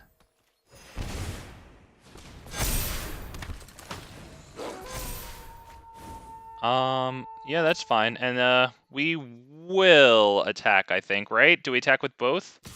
Yeah, because if they want to kill Vivian, then go for it. That's huge. Because they have to tap out, right, for Vivian.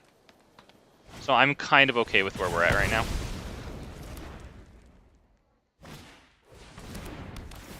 Alright, yeah, they're probably going to just concede for game 3 after playing everything.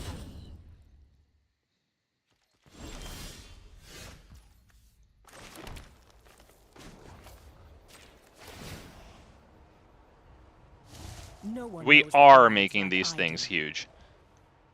Yeah, that sucks.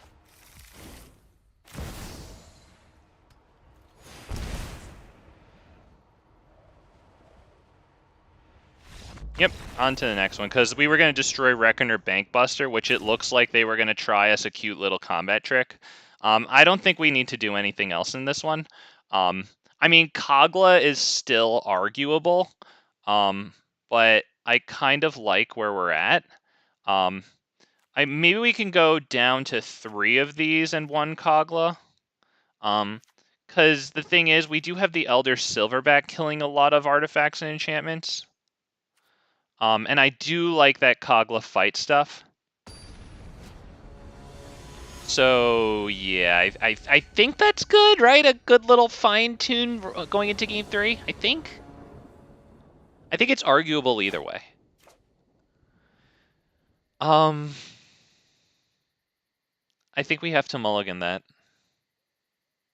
I mean, it kills their Reckoner Bankbuster that they like to drop early, but then there's nothing until Defiler of Vigor. Nothing. Okay, I definitely keep this. We'll get rid of Kogla. Okay, looks like Llanowar Elves unfortunately just gets killed immediately.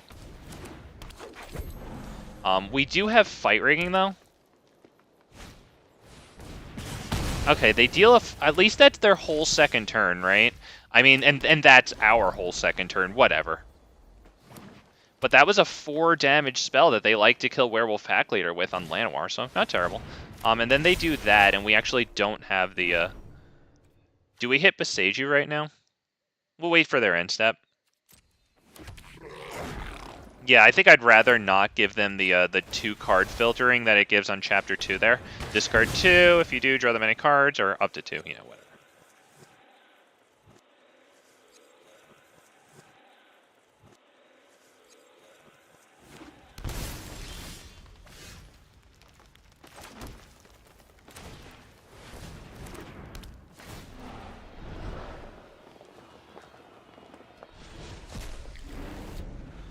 Not gonna lie, if we get another land, then we have a chance, because 2 Fight Riggings is not terrible in addition to Defiler of Vigor. That sucks, but, what's it called? Broken Wings is actually gonna kill that if we can get it, which is not bad at all. Of course, it looks like we're gonna be dead before then, because it looks like we'll get Defiler of Vigor on the field, and then we just die.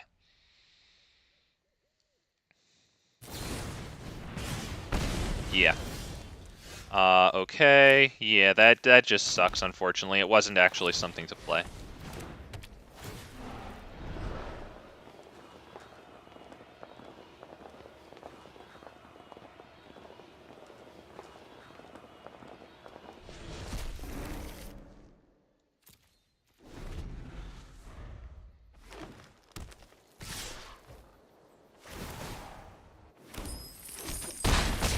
Alright, let's hope for the best on this one.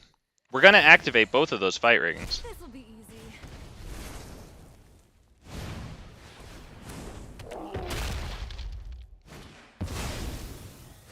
Looks like they might just swing wide around us, unfortunately. Unless if we pick up a nice permanent. I don't think that's gonna do it, unfortunately.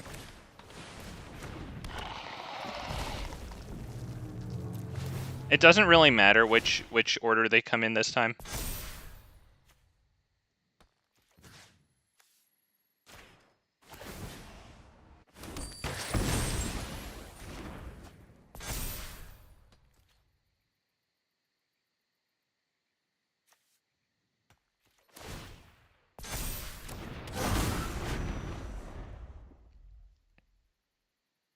It looks like Chandra's just going to deal us 2 damage and then they swing wide. So yeah, that's it, unfortunately. Pretty lame.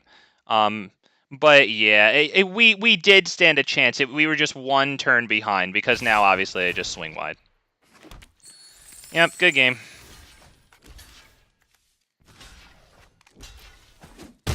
Very good. Thank you all for stopping by. I really appreciate you. I hope you enjoyed the what do you call it, getting the whole battle pass at once or whatever. I hope you enjoyed that I put it together into a green stompy. We took it into Explorer, not gonna lie. Had some really nice matches tonight. Lost a bunch of them, but had some really nice matches. I didn't see Liliana once, and I love that.